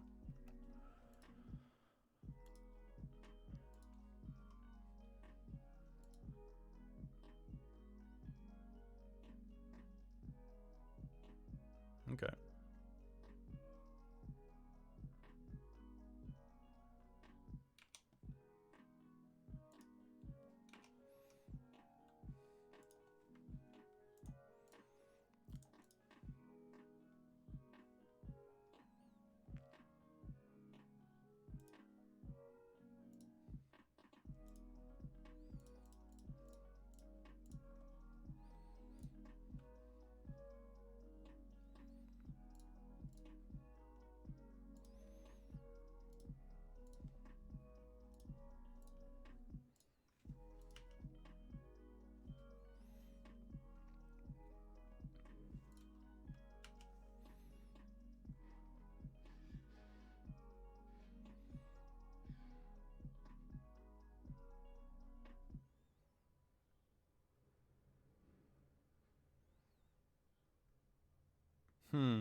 I don't think I have it with 4 minutes. Especially with my opponent keeping 7. There's maybe a world where I can get multiple threats in play, but it's going to be tough.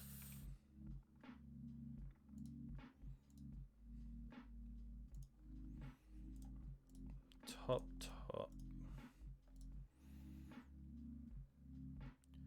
Yes, I'm going to make black.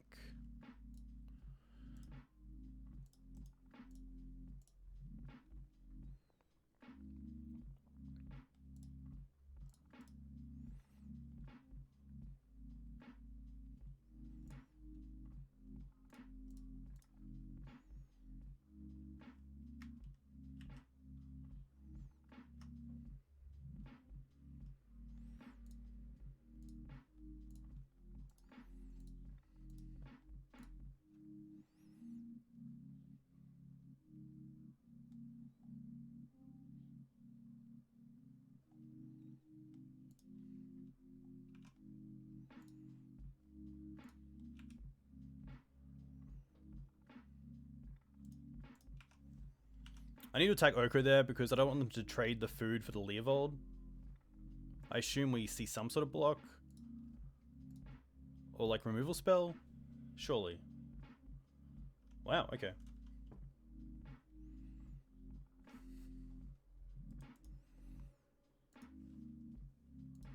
Interesting.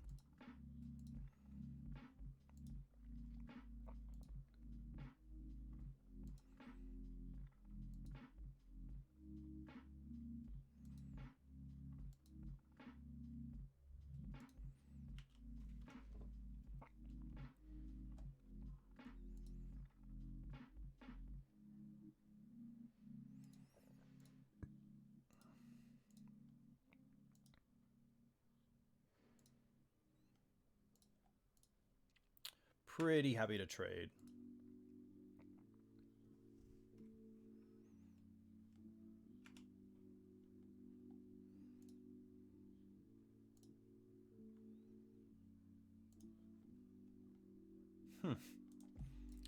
Put on top, pay for this. We don't have a way to shuffle.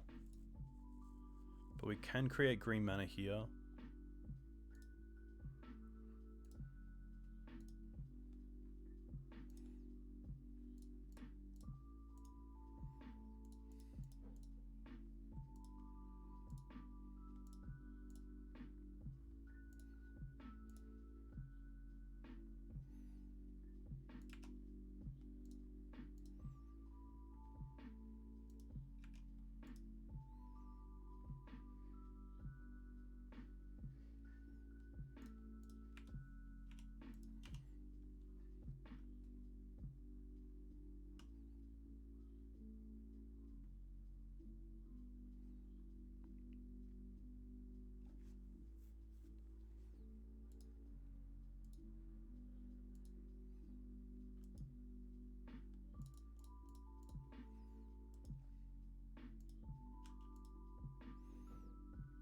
Rallier is pretty nice because you can get back Ice-Fang Coatl. We'll see what happens here.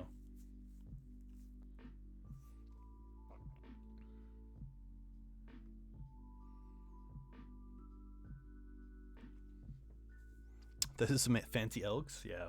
Unfortunately, they are just elks. Alright, let's see what we can monster up here.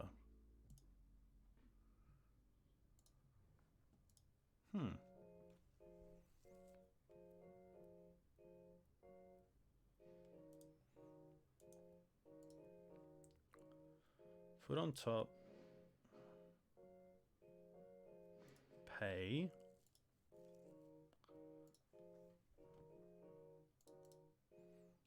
Green.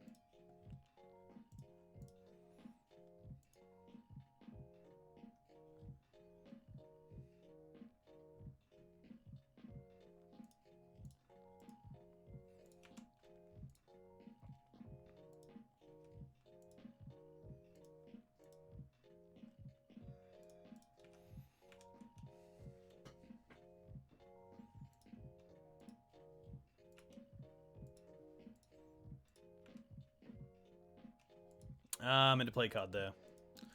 Rough. I don't think we can get there.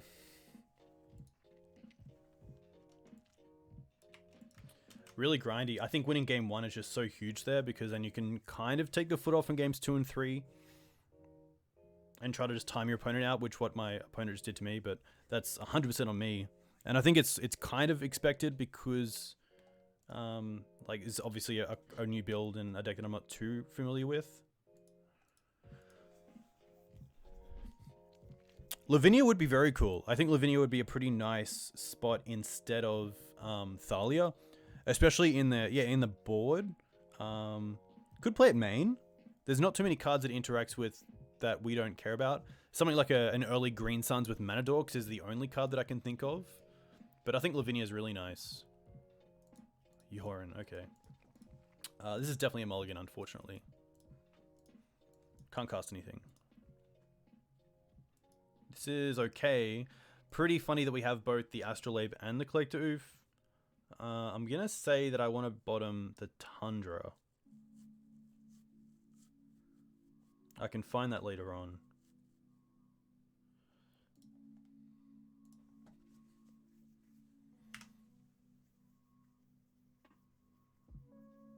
Scrubland at least allows us to cast turn 2 Decay, if needed.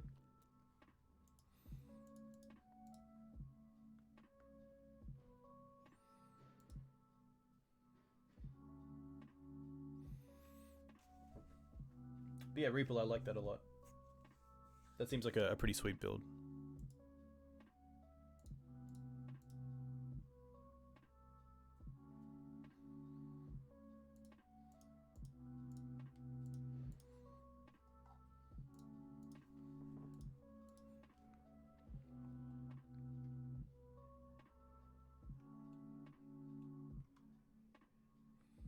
Ponder's okay.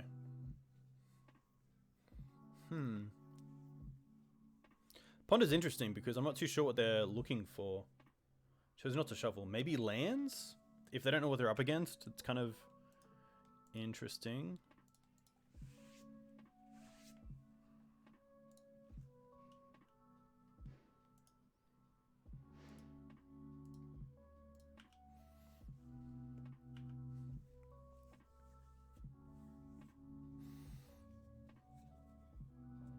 Another Ponder.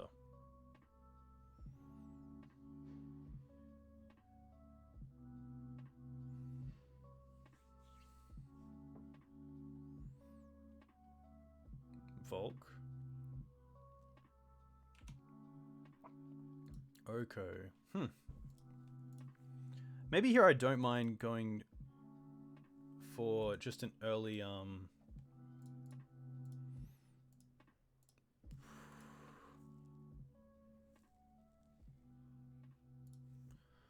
Noble, but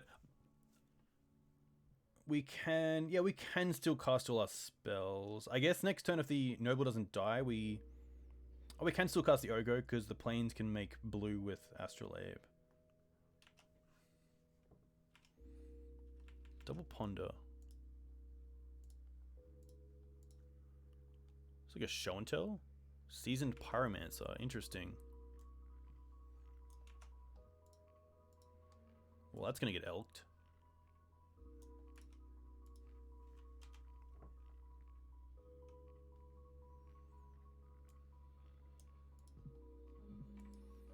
Grove? Interesting. Cradle. Does that change anything? Don't think it does.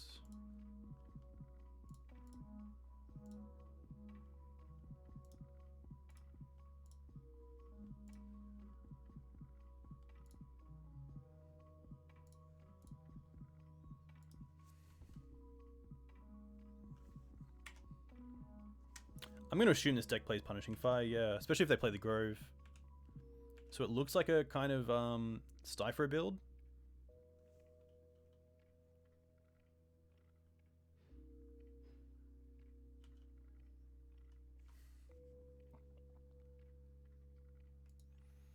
Black.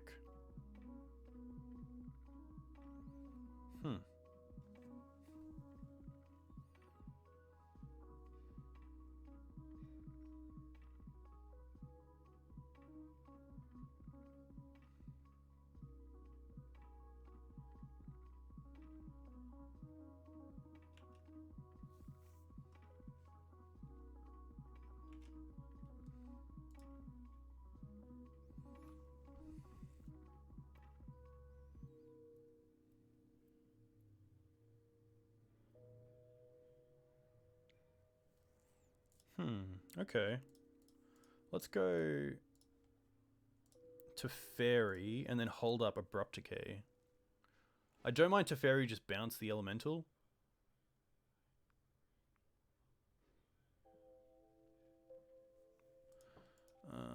Float green.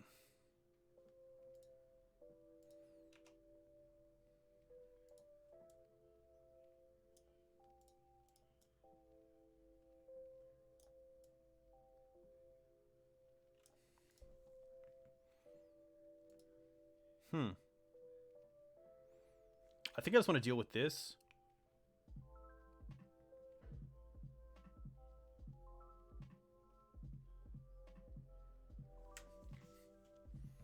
What's Teferi's role?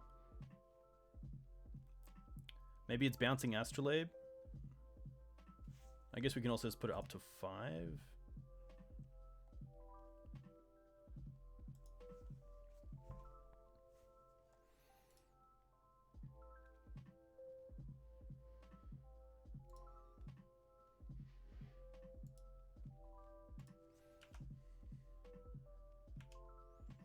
Ouphe does turn off our Astrolabe, but I don't mind it just to block the Elemental, or at least keep the Elemental at bay. If they don't attack with the Elemental, then I don't mind just trying to buy a turn off the Pyromancer.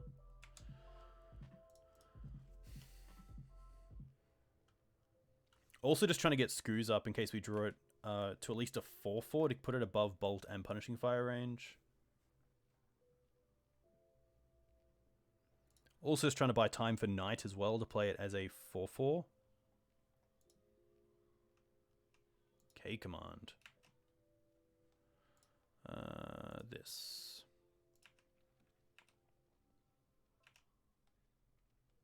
There it is.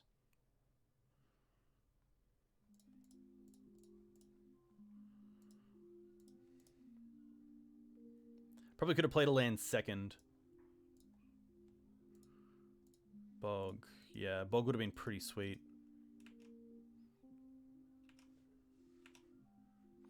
Like, if we drew into Wasteland there, I'd love to Wasteland there Volcanic.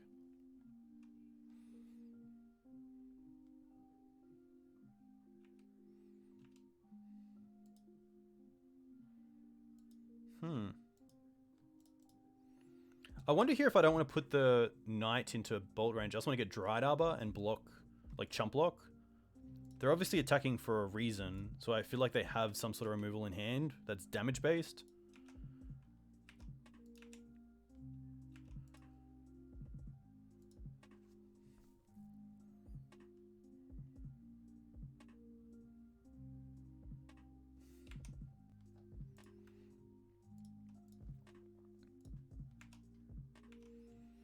Alright. Knight of Autumn. Knight of Autumn as a 4/3 isn't too bad. I could hold it if I want, but I think just playing it here is fine.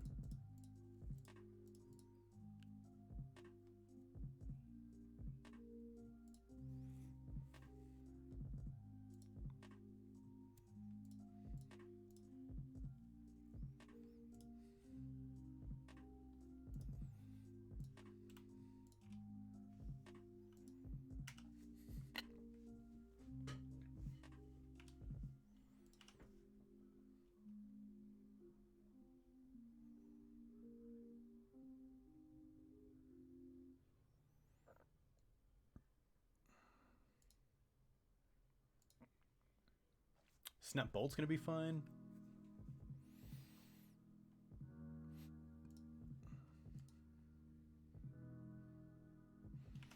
Alright.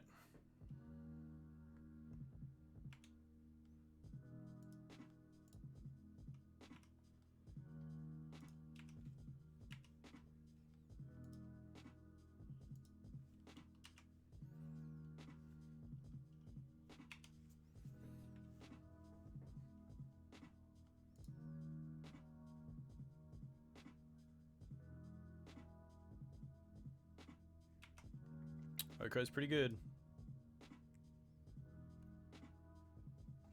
Should probably attack first and then make it a 3/3. I guess it doesn't care because it's tapped. Gonna keep the fetch land around for both Ramunap, Renegade Rallier and Sylvan Library.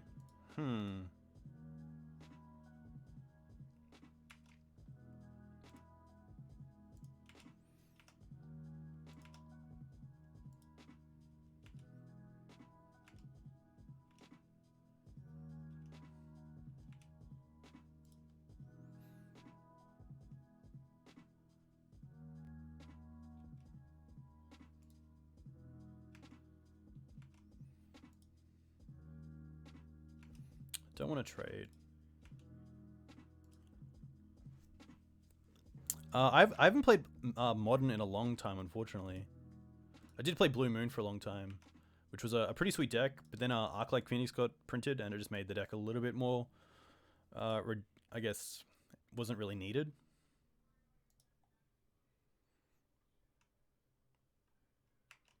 There's just faster versions of the deck that did so well. Gilded Goose. Guess we can try to attack Oko here.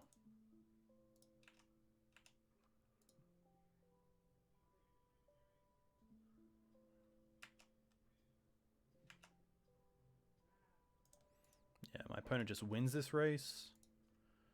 I guess we can make food, but Yeah. Ice-Fang does it.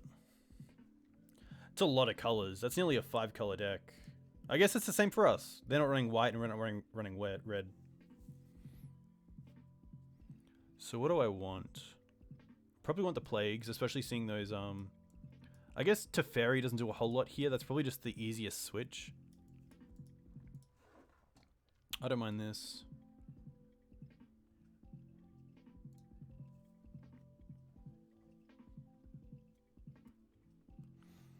But what sort of Abzan Knight deck would you play? Like Knight Tribal? Kind of like humans, but in Abzan colors?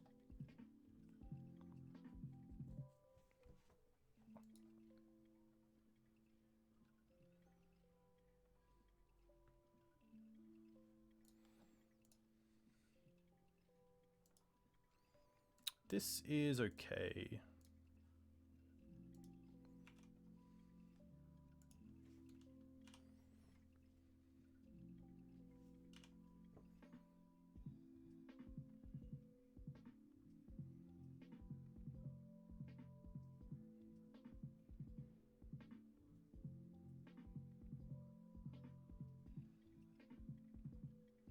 Ponder's fine.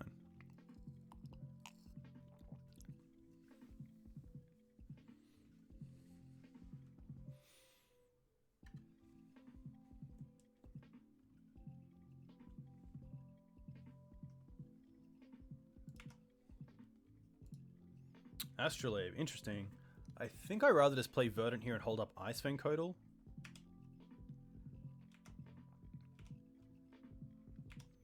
It also means next turn we can play Astrolabe and then maybe something else.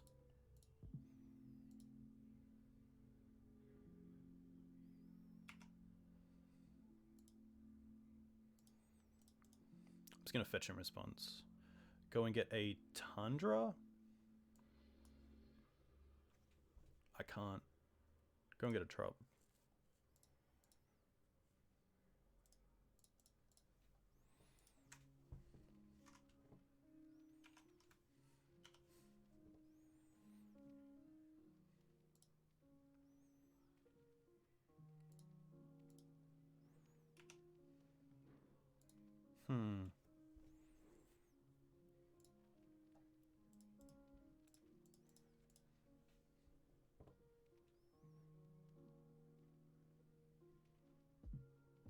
I kind of like Knight as an answer here for Astrolabe because they've already drawn a card off this, and they kind of have to deal with this if it does hit play.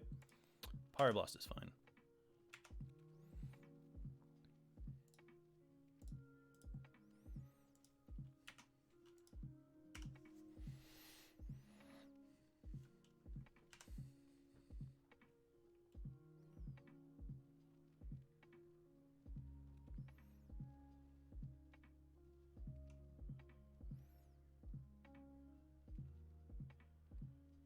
The old 4-color deck that runs back to basics. Okay. Scryb's actually pretty nice here.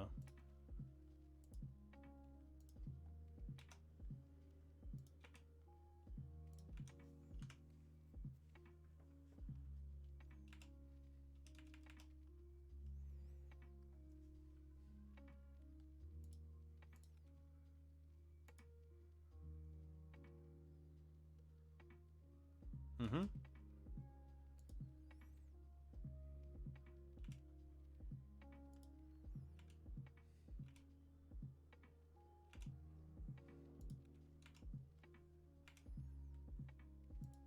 Verdant.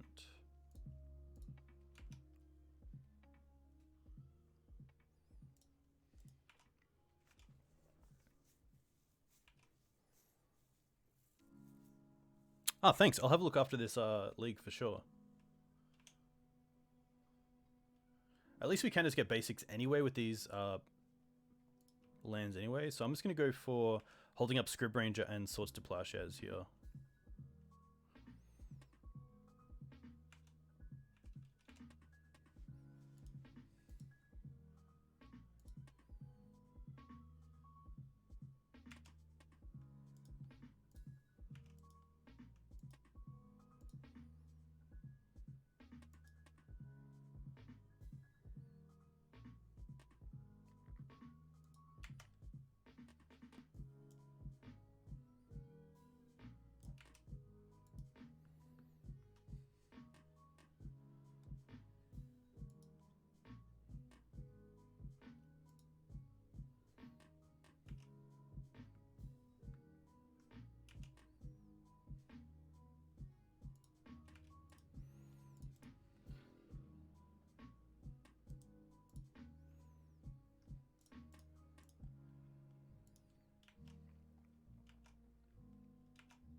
Hmm.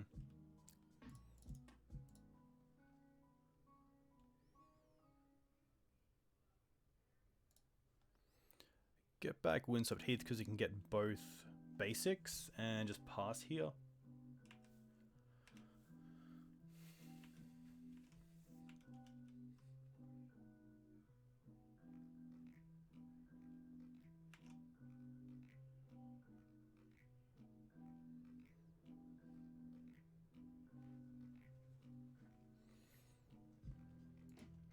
Plague Engineer. That's going to be okay. I guess we can... Yeah, that's fine.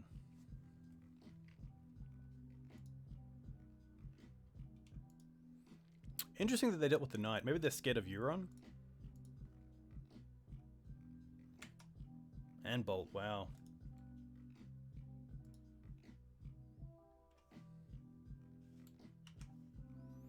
Probably not getting out of this.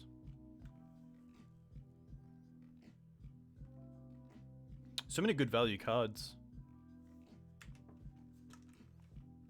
Back to basics into Oko, into Seasoned Pyromancer, into Plague Engineer. Just can't keep up with it.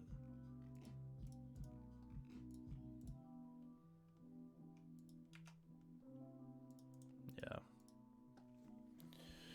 Unfortunate. Cool deck though. A lot of value. A lot more than we have for sure.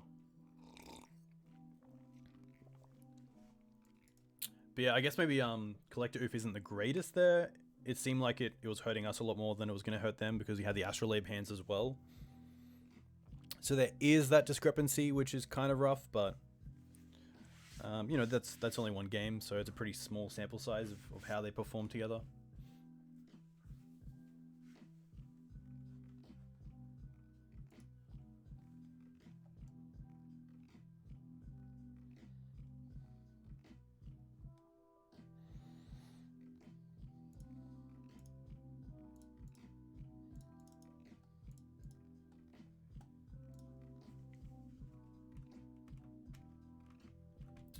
Yeah, definitely. Maybe I was supposed to bring in more like Path to Exiles for the cards like Seasoned Pyromancer, and I guess I didn't really expect Plague Engineer, but that is another card that I kind of have to just kill on sight. We do have access to Decay, but if they're getting value off it from the bin, then it's pretty tough. I don't mind this hand. What's my opponent on? They're not on a companion deck. Interesting.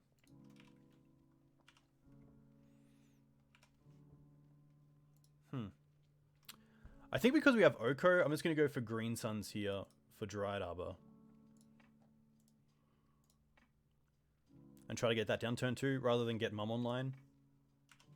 If this is a fair deck, then Oko seems a little bit better.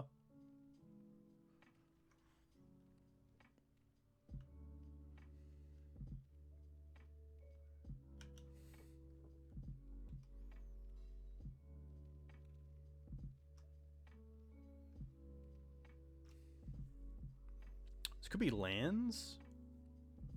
Wooded Foothills is an interesting one.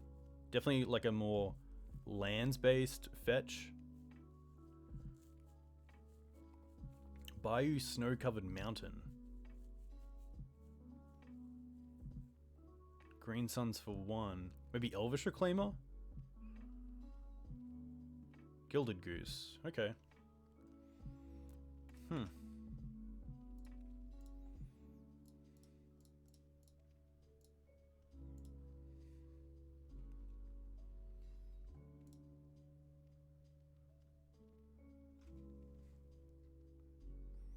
I don't mind hitting their Goose here. Maybe they're short on mana, that's why they went for Goose. But now if they untap with a blue source, and play Oko, make the food a 3/3, that can kill our Oko, which is pretty rough. Well, there's a fetch land. Okay.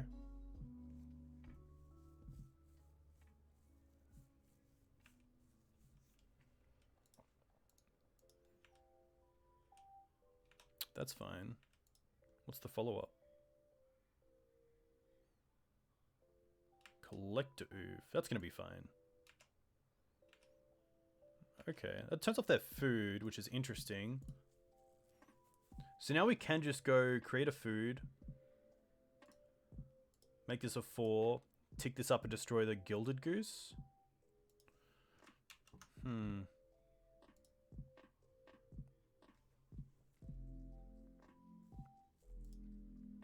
Maybe I actually rather just go out wide and get a bit of a board presence going, because if I play the Vraska and kill the Gilded Goose, it still dies to the Collector Ouphe.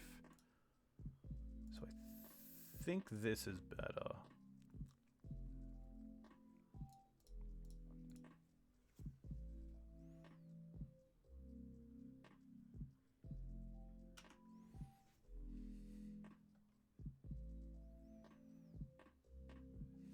I don't mind just putting Bird in front of Gilded Goose. Unless they have something like Bolt. No, just a fetch. Okay.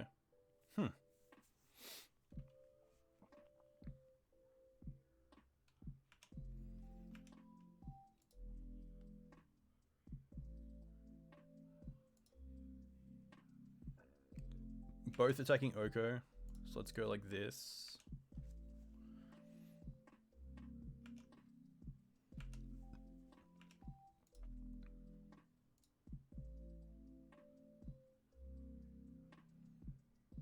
Library's okay. Library's probably the card I want to actually deal with here with Vraska. So that's pretty nice to still have her around. Teferi as well. Alright, well now we're just getting Planeswalker Tribal.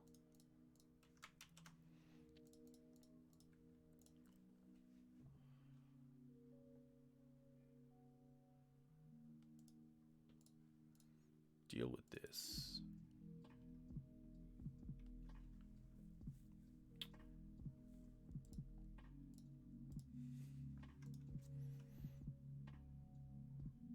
Pass.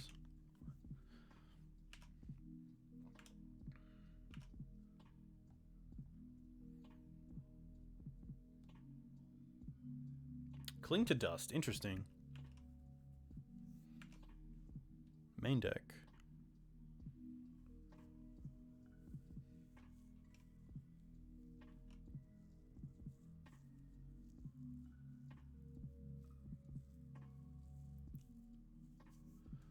Haven't really seen like a heavy hitter yet. Maybe something like Titania would be pretty cool. It's black.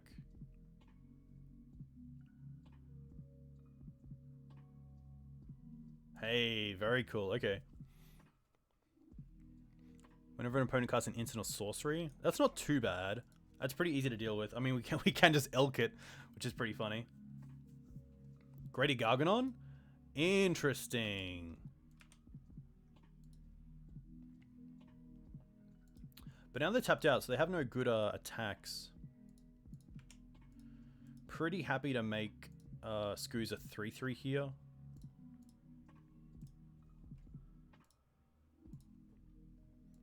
And now we can start doing some shenanigans. Leovold. Wow, okay. 1, 2, 3, 4, 5.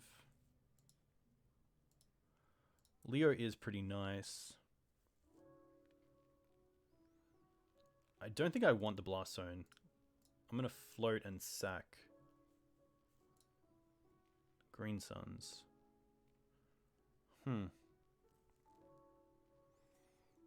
I guess Green Suns for Night isn't too bad, because then we can deal with this. Can also just Teferi it back to their hand, which is kind of nice.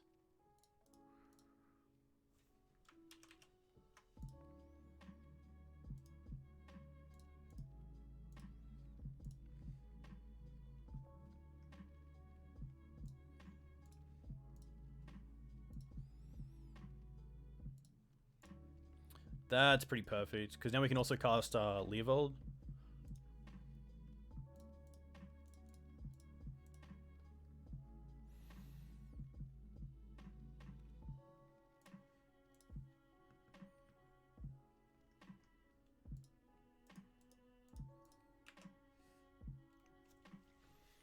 No great attacks, I'm just going to pass back.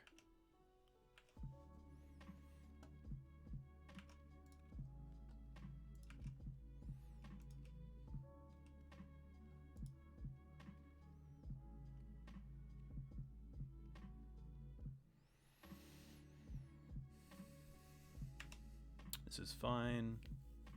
We can just elk it. Orcish Lumberjack. Oh, okay, interesting. This is a AppleJacks. Okay. So Orcish Lumberjack is kind of like a Lotus. You can sack a forest to add 3 mana, which is pretty nuts. Like turn 2, you can go like 5-drop. Because you can go turn 1 land, Orcish Lumberjack, turn 2 land, float 1 for mana, create 4 mana off that, and then 5 mana off the other one.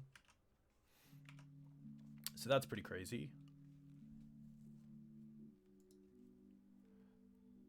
What do I want to do here? What can I do here? I do think we want to elk this.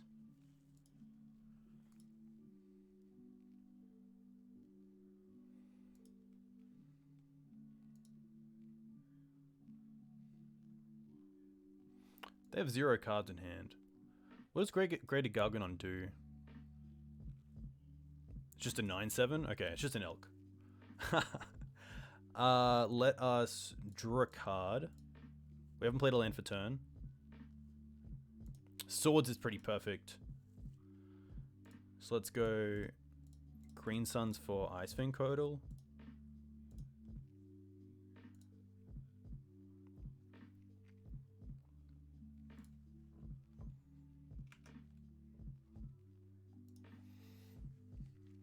Do I want to deal with this now? That's the big question. I think I do. They do have all the mana in the world though, so maybe I'm not too scared. I'm probably scared of something like a Green Sun Zenith, but they already have enough mana for a Green Suns anyway. So I think I'm happy just to hold up the swords. Can I? Oh, I can't. Wow, okay. Well then I will go after it.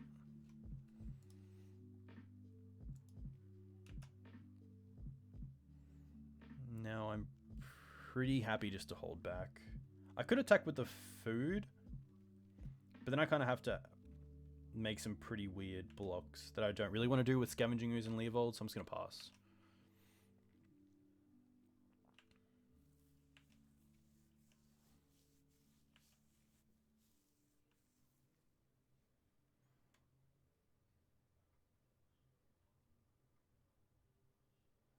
Decay on Leo. Okay, let's draw a card first.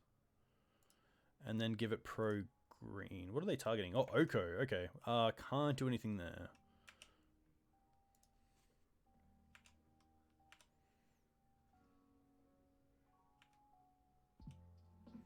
Do we just like draw another Oko here? That'd be cool. Pretty close.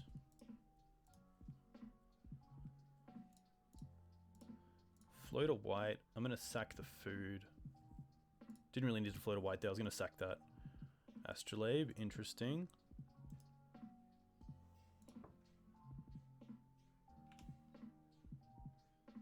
Library. Alright. A lot of value.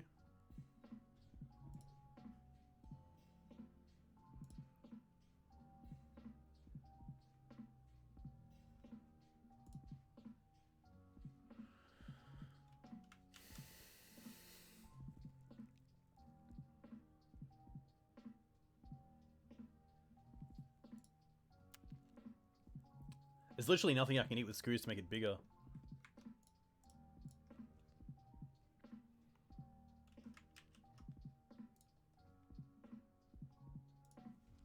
Just gonna eat a land. I should have kept the mana up for Replicate, but for some reason I couldn't. So happy just to pass back. And then next turn Yorion.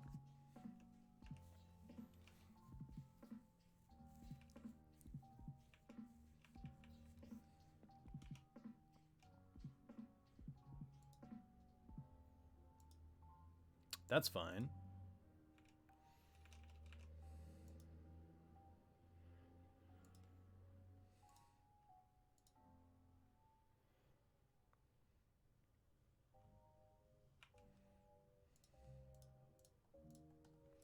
Just gonna eat a land. And now we can start using the Planeswalkers to actually build the ooze up and start attacking. Because I need to win this game somehow.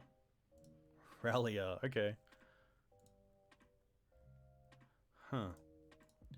Put on top. I guess we can just pay for this.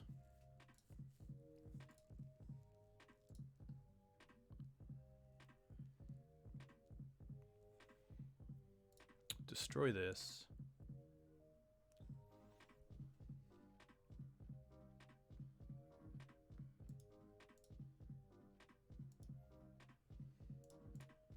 Play Astrolabe.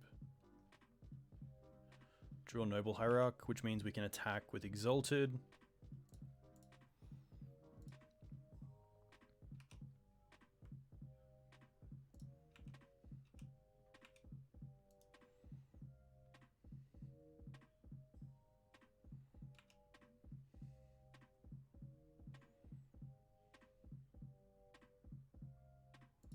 If they don't block, we can eat the Gilded Goose.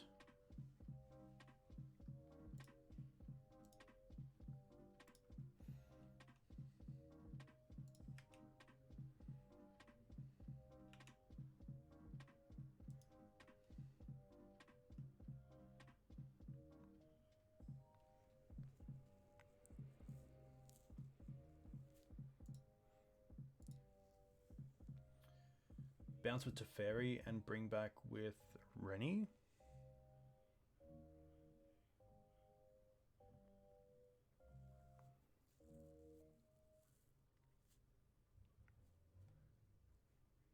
I can even just play the Renegade Rallier here. We're definitely very far ahead. It's a case of tapping out for Renegade Rallier here so that next time we can just cast Yorion and then get value off it later on, which I don't mind. I guess we get back a land. We lose the Teferi. That's probably okay. Okay, well, Wasteland's pretty nice.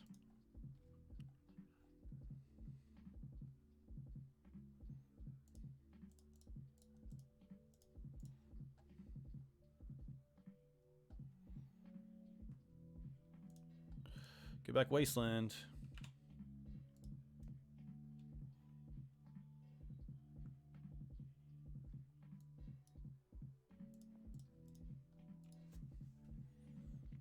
This could be a natural order deck, so I definitely want to be at least a little bit concerned about that. Yeah, sadly, Renegade Rallier is 2 or less. 3 or less would be pretty absurd.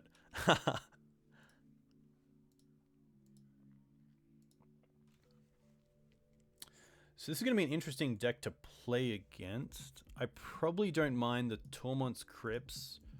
Plagues seem okay. I probably don't really need the Teferis.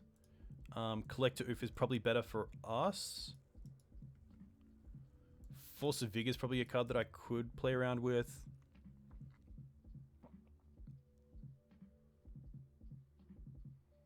Can probably drop a Caracas.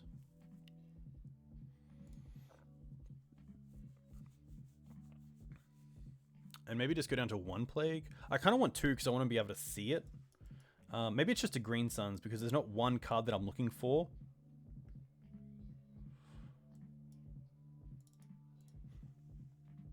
I think this deck just has so much value that it's quite well positioned against this deck. Maybe the extra paths are actually worth it. Maybe that's better than Plague. Just because it hits a lot of their big creatures like Titania, which I assume they're playing in a deck like this. I kind of want to make sure that I have some sort of turn 1 play against AppleJacks, the creature that sacks a land for 3 mana.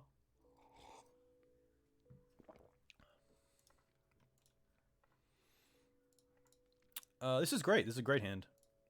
Interaction in Swords and Decay, protection in Mum, and then mana acceleration in Noble. I'm gonna keep this. Dryad Arbor. Ugh. Don't really want to Swords that.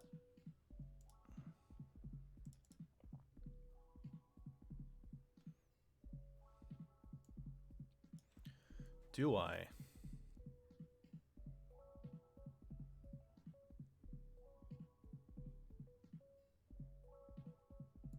I think I'm happy actually just going for Noble Hierarch here. And then if they play something like Sylvan Library or a turn 2 threat, we have both Abrupt Decay and Swords to Plowshares, but deal with multiple threats. I don't want to kind of waste the swords on the Dryad Arbor if they just have land anyway.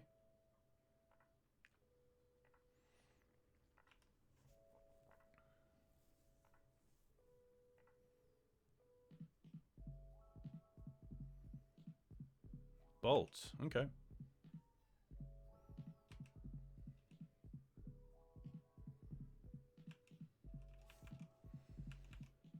Didn't expect Bolt.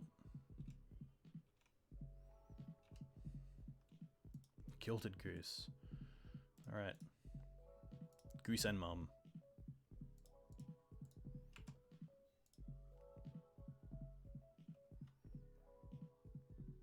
Is Goose and Mum better? I think it is. We do have Wasteland as announced at Dryad Arbor as well. I do want to Swords the Dryad Arbor and then find myself, you know, not having an answer to a 4 mana or 5 mana threat.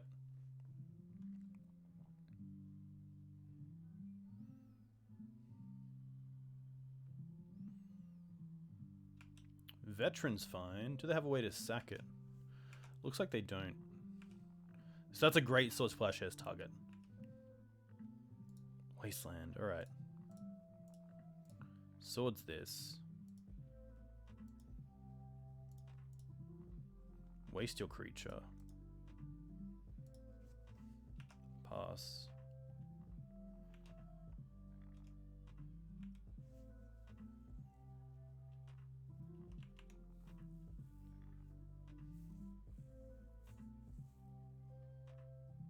Needle. Okay.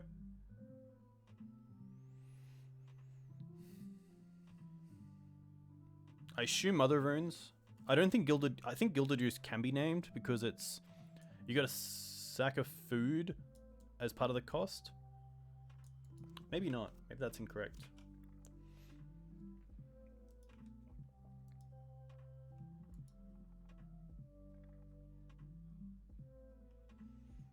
So I could try to use Decay here on Pithy Needle, but I don't think I really care about Needle here, to be honest. Oko is really nice. Gonna get a Trop.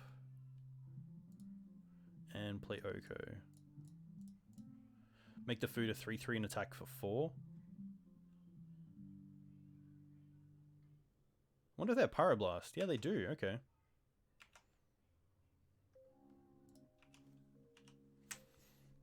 Interesting. Didn't expect Pyroblast.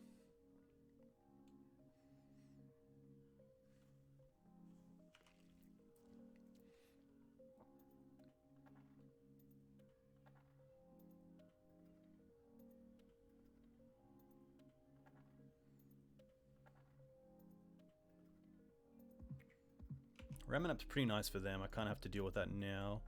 Oh, do I? Maybe I can just play Scoos here. Eat Dryad Arbor. Which is pretty nice.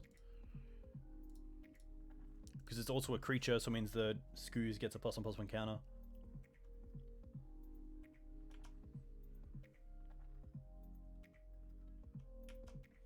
Charming Prince is pretty interesting. Can't be Green Sun, which is pretty big, but I do like the thought process. Charming Prince is pretty cool.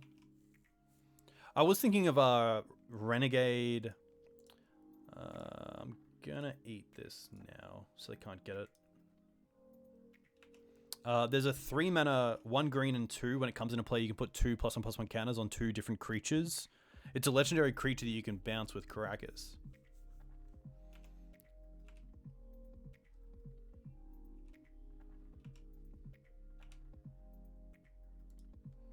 Swords is nice. I think we're just going to go for Decay here.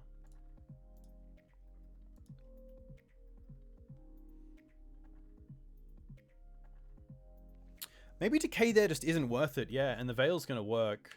I think Decay there was maybe just a throwaway.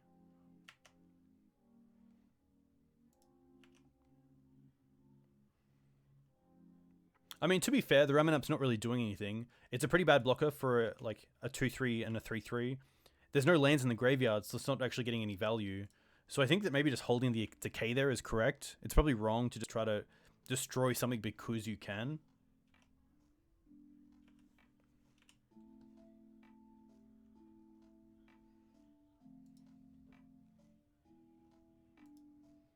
Cling. That's fine.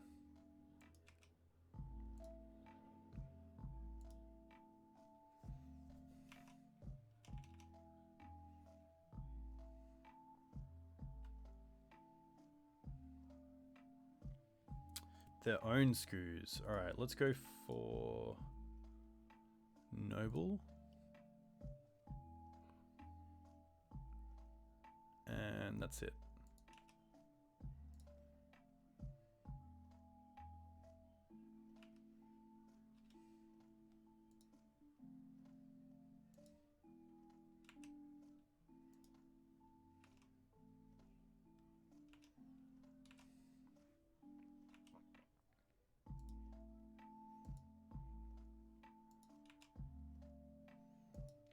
Goose is going to be fine.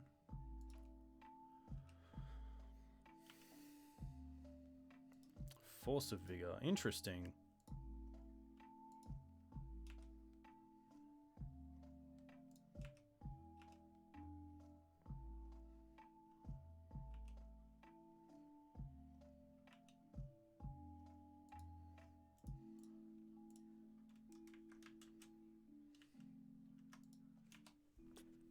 Just gonna pass.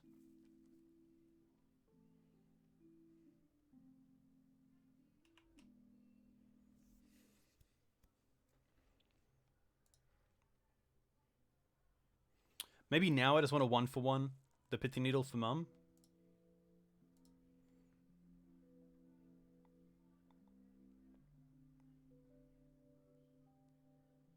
Although I think Sylvan Library is probably a card that gets him back in the game, so maybe I just want to keep the Force for now. The deck's pretty cool. It's obviously like the first draft, so we're on 29 lands, which has been fine. I think you could even cut it down. I first started at 30 because that's, you know, 24 lands at 60, so it's a 4x10, so it's like 32 lands should be in there, but I think it's pretty good. We've lost to a different Banned Depths version. I'm just gonna take this, and also a like StyfroPile, which is pretty good. Just kind of got outvalued a little bit. Just a pass. Draw a card. Ramunap, okay. Well, that kind of makes me want to hit the Scavenging Ooze here.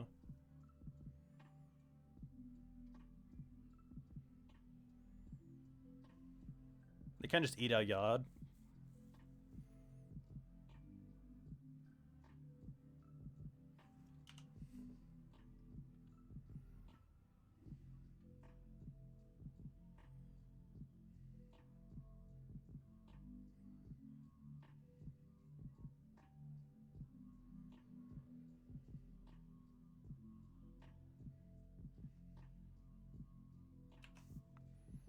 That's it. Okay.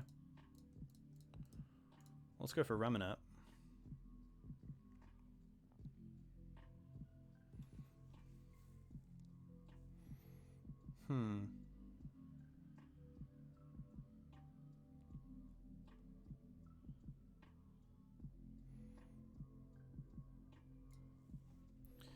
Windswept is fine.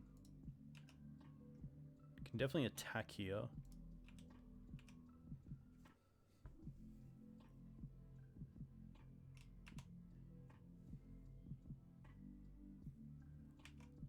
Yeah, I think there's a lot of space for both decks to like try out some new cards, which is kind of cool.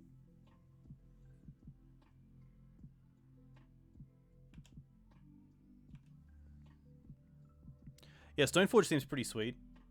There's a lot of removal in the format, but I think in the right deck where it's protected, Stoneforge into Batterskull can be pretty sweet. Especially if like Nimble Mongoose is back, or at least people are trying out Nimble Mongoose, then Batterskull seems really nice.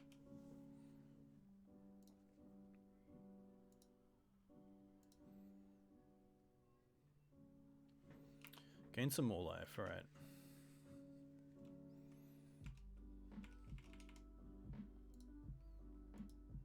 I think what this deck kind of misses is a finisher for 3 Green Sun Zenith.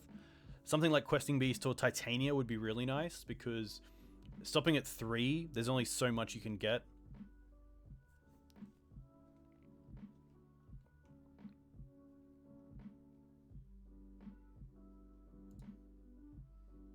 This looks like Titania.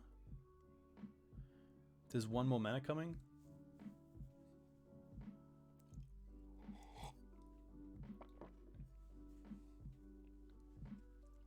Ah, Flashback Cling, interesting.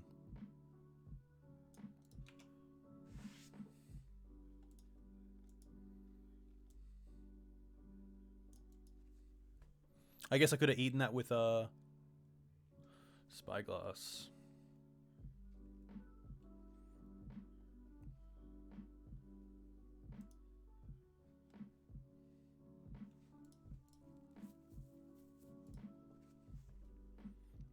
Could have eaten it with Clings though and drew a card off that.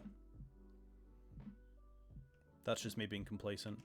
I wonder what the... I assume the Spyglass here just names Scavenging Ooze. But then we have Force to deal with both of these, which is nice, and they only have one card in hand. Yeah, it's funny how the format's kind of shifted away from Uro and Oko. The decks are definitely still there, but there's so many people trying out decks with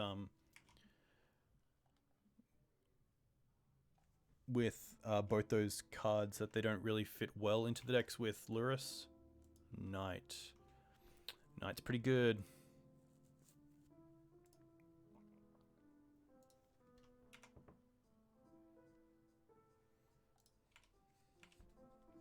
I think Knight here is just better than Force of Vigor.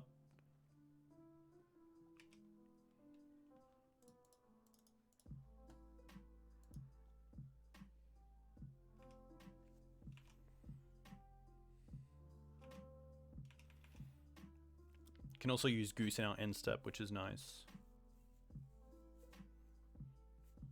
And then this can concede. Wow. Well, that makes us 2-2, which I think a 3-2 would be really nice, just to hopefully finish off on a high. Because the deck's been pretty fun to play. I think Ice-Fangs and Astrolabes are pretty good, especially at just replacing themselves and drawing a card, and obviously being really well, doing a lot of good things with Yorion. But yeah, there's definitely consideration if Abundant Growth is better than Astrolabe in this deck, but I think just because of Oko, it's not. Achilles.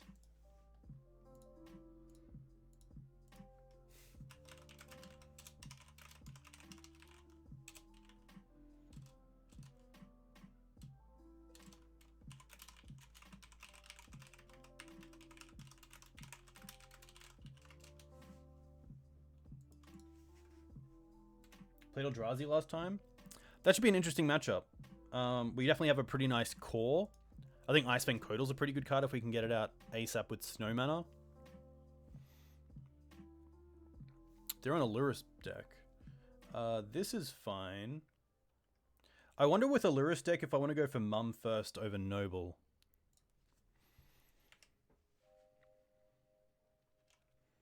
The reason I like Noble is that we have two really good 3 CMC cards. Mother of Runes. Okay, well that makes me definitely want to go for Mother of Runes.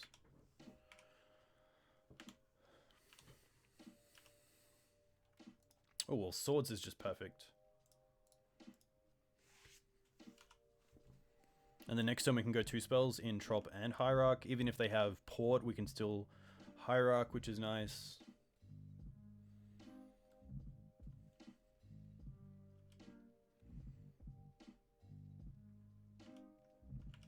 Wow, mana, but just a pass. So this allows them to add 1 mana of any color amongst legendary creatures and planeswalkers you control. I wonder if it's better to go Wasteland Karakas, take them off white, and then play Mum, instead of going Noble and Mum. I don't mind that. If they float a white, that's fine. No float.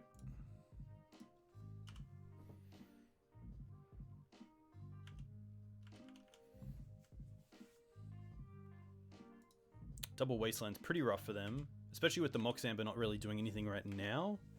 So I think fetch into basic forest would be perfect off the top here. Another Swords. Okay, that's not too bad.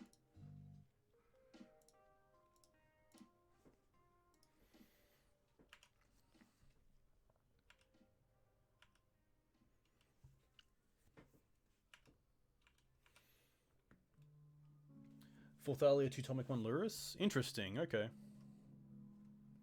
That's going to be fine. Can't do anything there.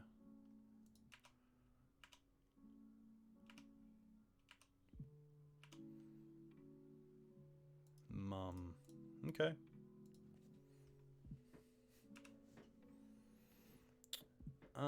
Do I want to attack or just hold up Noble?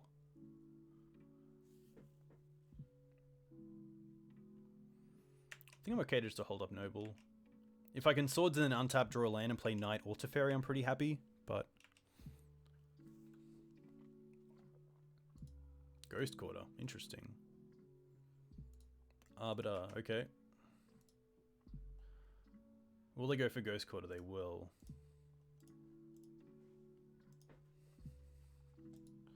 So at least we get the search up for a basic.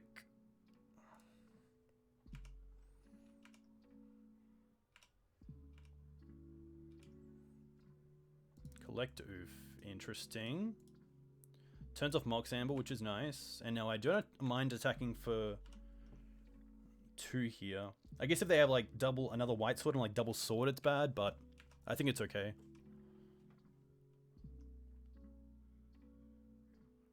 Atomic is okay.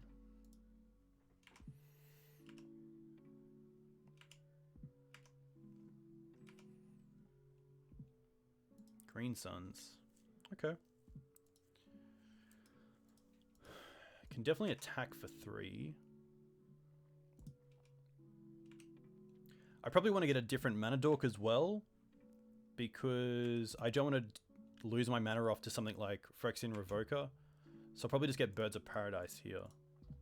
Which also means we can block the Atomic in the air if we need to.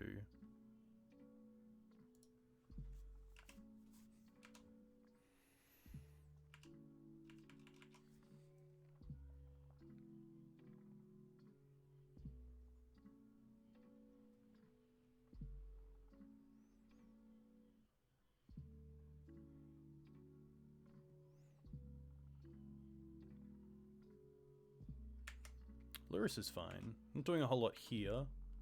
They've also tapped out, so they can't really attack. We get to untap. And I probably want to play the Knight. Teferi's nice, but I think Knight as a bigger creature is just better. We can then bounce the Atomic and then Karakas the Lyric if we really want to. So I don't mind that. I'm just going to go for a basic.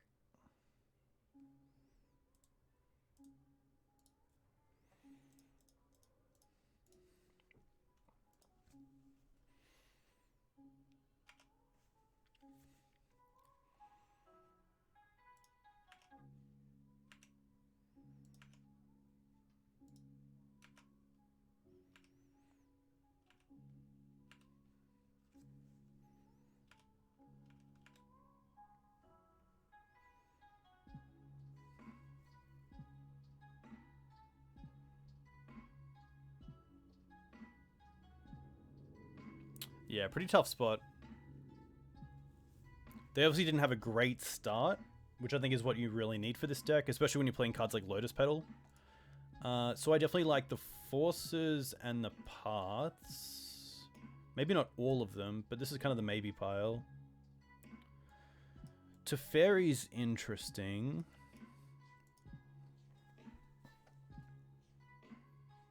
Ooze still seems fine because of Lurrus, but if I'm dealing with Lurrus early on with a Swords or a Path, then I guess Scooze isn't as great.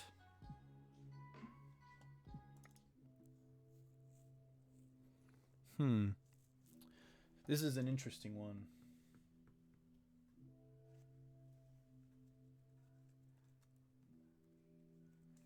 Yeah, I guess some people just consider maybe that maybe traditional Death and Taxes with Lurrus is a little bit worse because Vile without a 3-drop like Flicker Wisp or Recruiter just isn't as great. Yeah, Shadow Spear seems pretty sweet.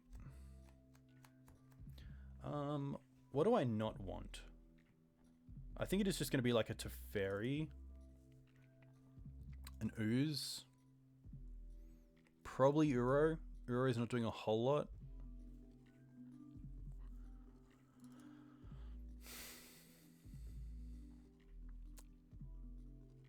Bog we probably don't need. I guess it's okay against Lurrus, but the Collector Ouphes are kind of nice against Lurrus as well because it stops some of their fast mana.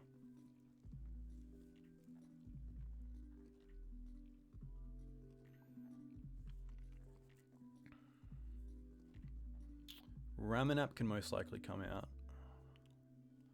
Could probably just like go down on an Astrolabe or two.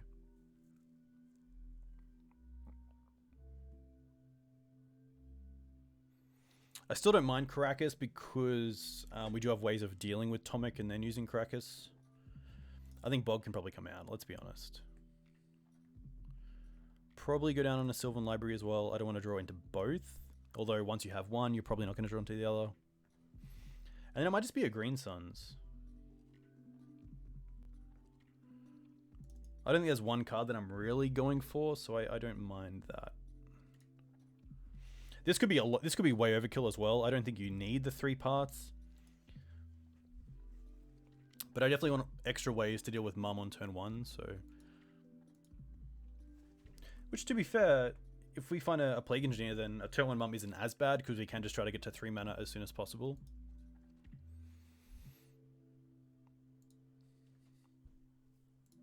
I always forget about Companion as well. I always get to 5 mana and just pass. 3 Giver, 3 Mum. Yeah, that's fair. This hand I don't mind. Keep this, then we have access to a basic planes.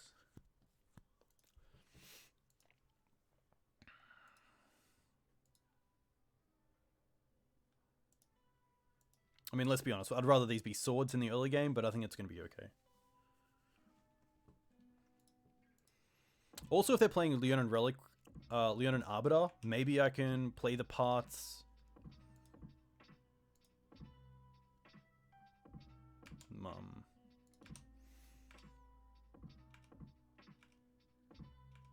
Down to 6.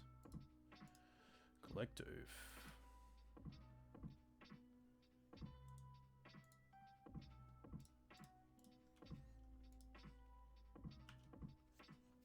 This is the one of the matches where I don't really like Path, but I think that giving them the extra land is not as bad as of them having an online Mother of Runes.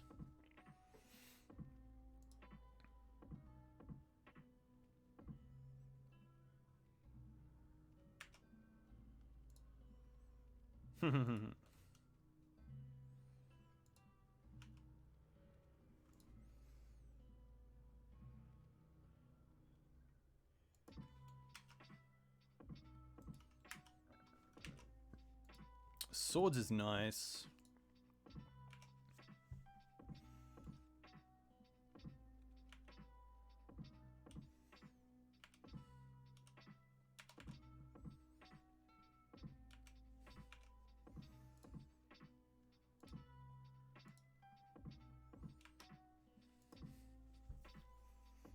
I guess I could just take this and see if they play another creature. I can then path the creature, see if they can't search for it, and then just play the swords on the Arbiter. This is fine. Nice. Okay.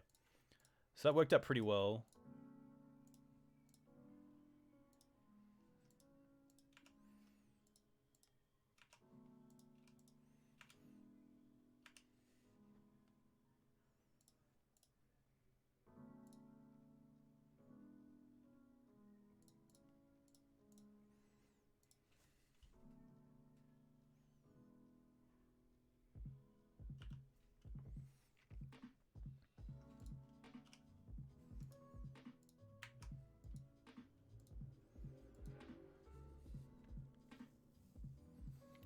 We are 1-1.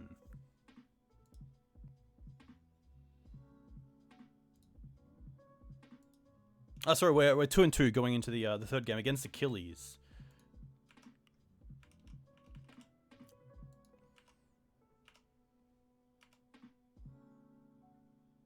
Oof.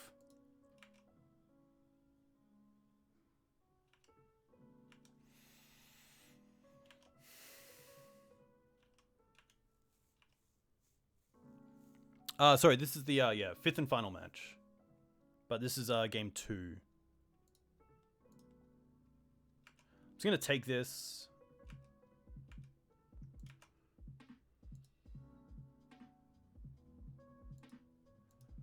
Revoker's okay.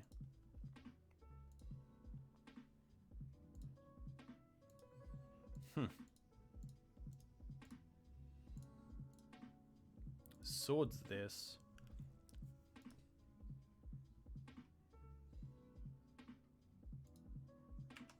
I wonder if I don't mind just trading these two so we can untap and play Lurrus. I think I actually don't mind just untapping and playing Knight if we can draw a third land here.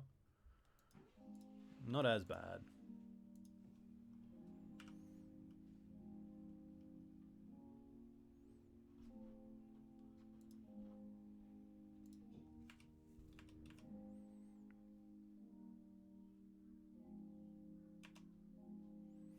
I do kind of want to hit something a little bit bigger than just the Lotus Petal here, but if they go to combat, then I'm probably pretty happy just exile this, exile this.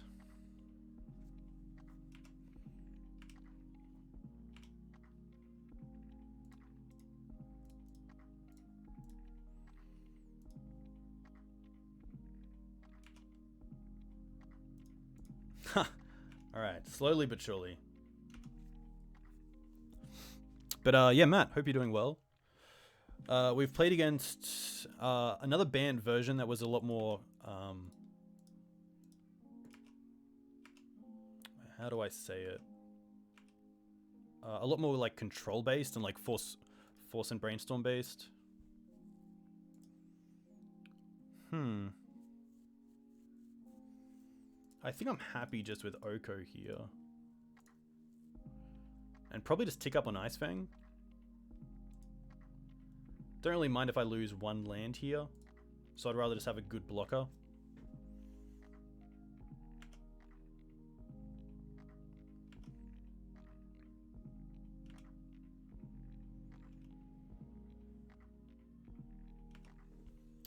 We have played against, I believe, 2 Lurrus and 2 of Owl, which is Yorion, which is pretty sweet.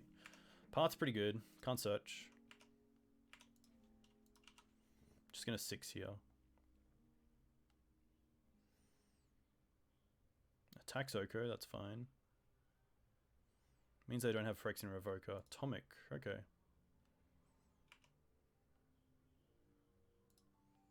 Heath. Huh.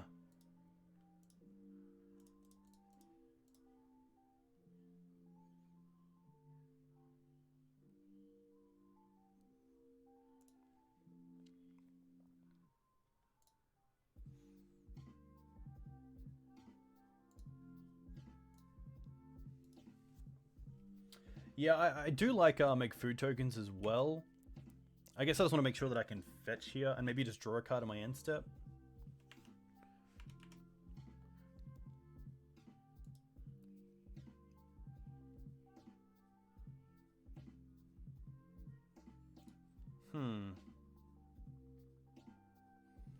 That's gonna be okay.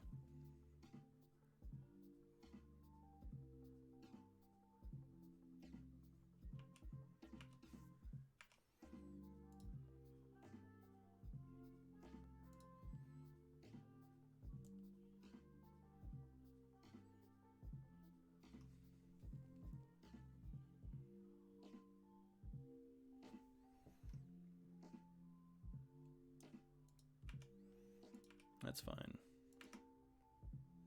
Going after me, interesting. Alright, let's definitely fetch here. Just gonna get a Tundra? I guess I should get a Bayou.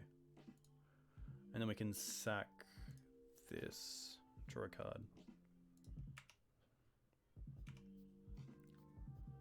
Swords. Swords is pretty nice.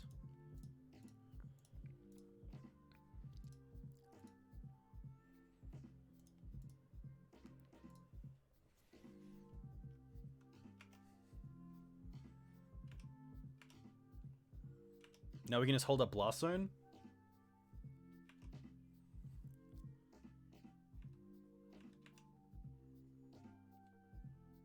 I believe Tomic doesn't stop Blast Zone in any way.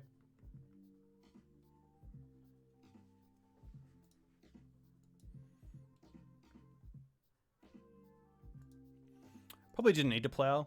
I think it's just because I wanted to get instant value off Oko.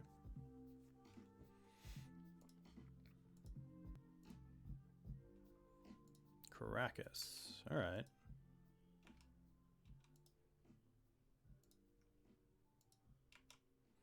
This is fine.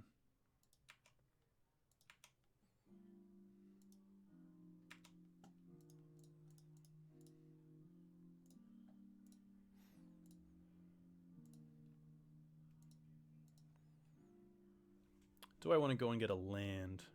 I guess it's kind of free.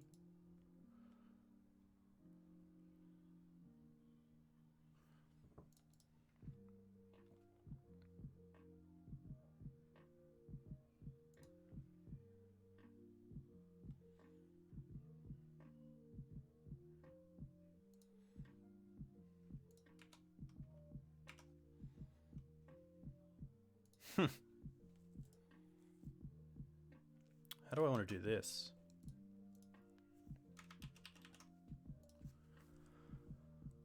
I can get back a few things, mainly just lands.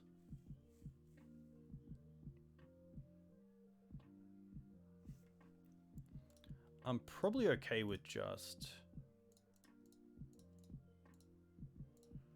sack this for 2 and then attack for 10.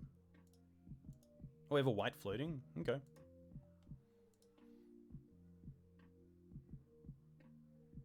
I guess what I could have done is gone for Wasteland first, hit the Caracas, and then in response to them trying to remove this, hit the Blast Zone. But I think that's okay. If they want to spend their 2 mana return playing that, then that's fine. Ah, of course. Leonin Arbiter. Okay, it is. Good. Nice.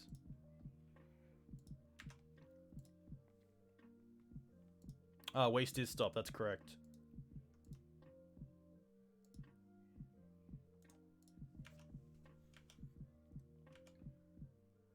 Yeah, I can't Wasteland with Tomek. That's very correct.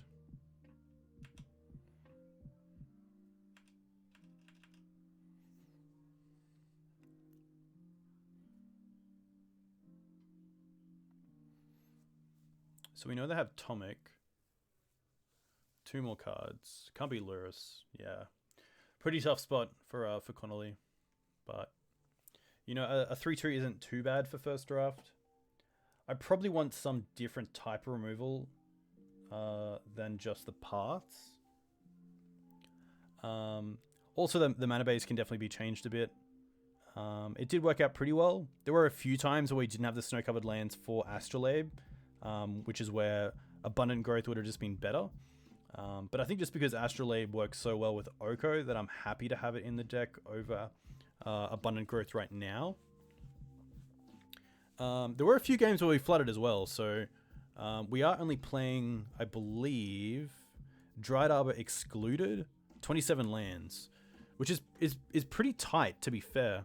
I was going to average around 30 lands, and then I kind of just cut a few to find some more room for some like turn 1 spells, like Hierarchs and Birds and Gilded Goose, but there should be another Goose in here. That's only 77 cards. Why is that?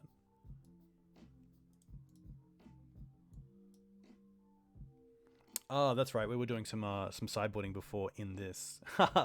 Classic. What are the other cards? There was more cards in here. I'll find them later. Mishra's Baubles would be interesting. We can't get them back from the yard, and it doesn't play too well with the main deck Collector Ouphes, which I think are pretty good. But I definitely like it in a Eurus build. Astrolabes do help a lot with our mana as well. A card like Leovold, if we're not green sunning for it, can be pretty hard to actually go about casting. But yeah, otherwise the deck seemed really good. I'm just trying to figure out what the other cards were. 4 Knights, 4 Mums, 4, 2, 2, 1. 2 Scoos. And then maybe a land? I believe there's supposed to be more lands here. I can't spell. I cannot spell. Ah, there we go. Yeah, 2 Scoos. Oh, there are already Scoos in here. Oh my gosh, I can already see them. There's 2 more cards in here that I cannot see for the life of me. Once Upon a Time is definitely an option. It's just a case of getting to the right consistency of spells to like draw and find you your power. I don't want to play like, you know, for Once Upon a Time in here and then not have space for the actual cards that I want to find. I want to make sure I have some amount of gas. So it's really about finding that equilibrium between how many cards you want for consistency and how many threats you have in the deck to actually finish games. Because I did find this deck did miss having an endgame threat outside of just Yorion. Something like Titania or Questing Beast would be pretty sweet. I think I'd really like that. I didn't play Tracker because I wanted the second library instead. Kind of plays the same role as Renegade Rallier, which I guess you could take out. Rally has been pretty nice because it does have the ETB effect. It allows us to ramp, get back some things we have lost in the early game. Tracker is pretty good, but it doesn't do anything on ETB, which is kind of rough. Which is where and it also doesn't work well with Collector Ouphe because you have to, of course, activate the clues, which are artifacts. But Tracker could be a consideration in maybe like a different build. I think that Bob's just a little bit risky. We don't have too many ways to actually close out the game fast, so we might just start a Goyf. Yeah, Titania is really nice with Yorion. I was thinking of a Goyf as just a 2-mana threat. So I could go down to something like Ice-Fang for a Goyf, but I do think Titania is pretty sweet in the deck. It really works well with both Yorion and what the deck is trying to do with lands. So Titania would be pretty sweet. I'm just not sure what I would cut. It's probably one of my cards here. It could also just be a Planeswalker. Maybe Teferi just isn't where we want to be and just want to have more Green Suns targets. But that is for another time. Let me see who else is playing Legacy and see if I can send you guys over to anyone. Oh, Anzi's playing? Okay, that's pretty easy. Well then. But yeah, a huge thank you to you guys for coming in and watching. If you want to find me on Twitch, you can find me at Dukes on Twitch, of course. On YouTube, you can find me at YouTube/Dukes on Twitch. I have all my streams and also recorded games there. So you can find me there. And then also on Twitter at Dukes on Twitch. I'll probably be back next Wednesday night. Probably playing the same deck. I'll just keep tweaking it and see how we go. But until then, a huge thank you. Yeah, a huge thank you to everyone for the follows and the raid. Shifting Ceratops is very cool. I do like that as well. Maybe in the sideboard. That is it. Take care. See you guys next time. Raid.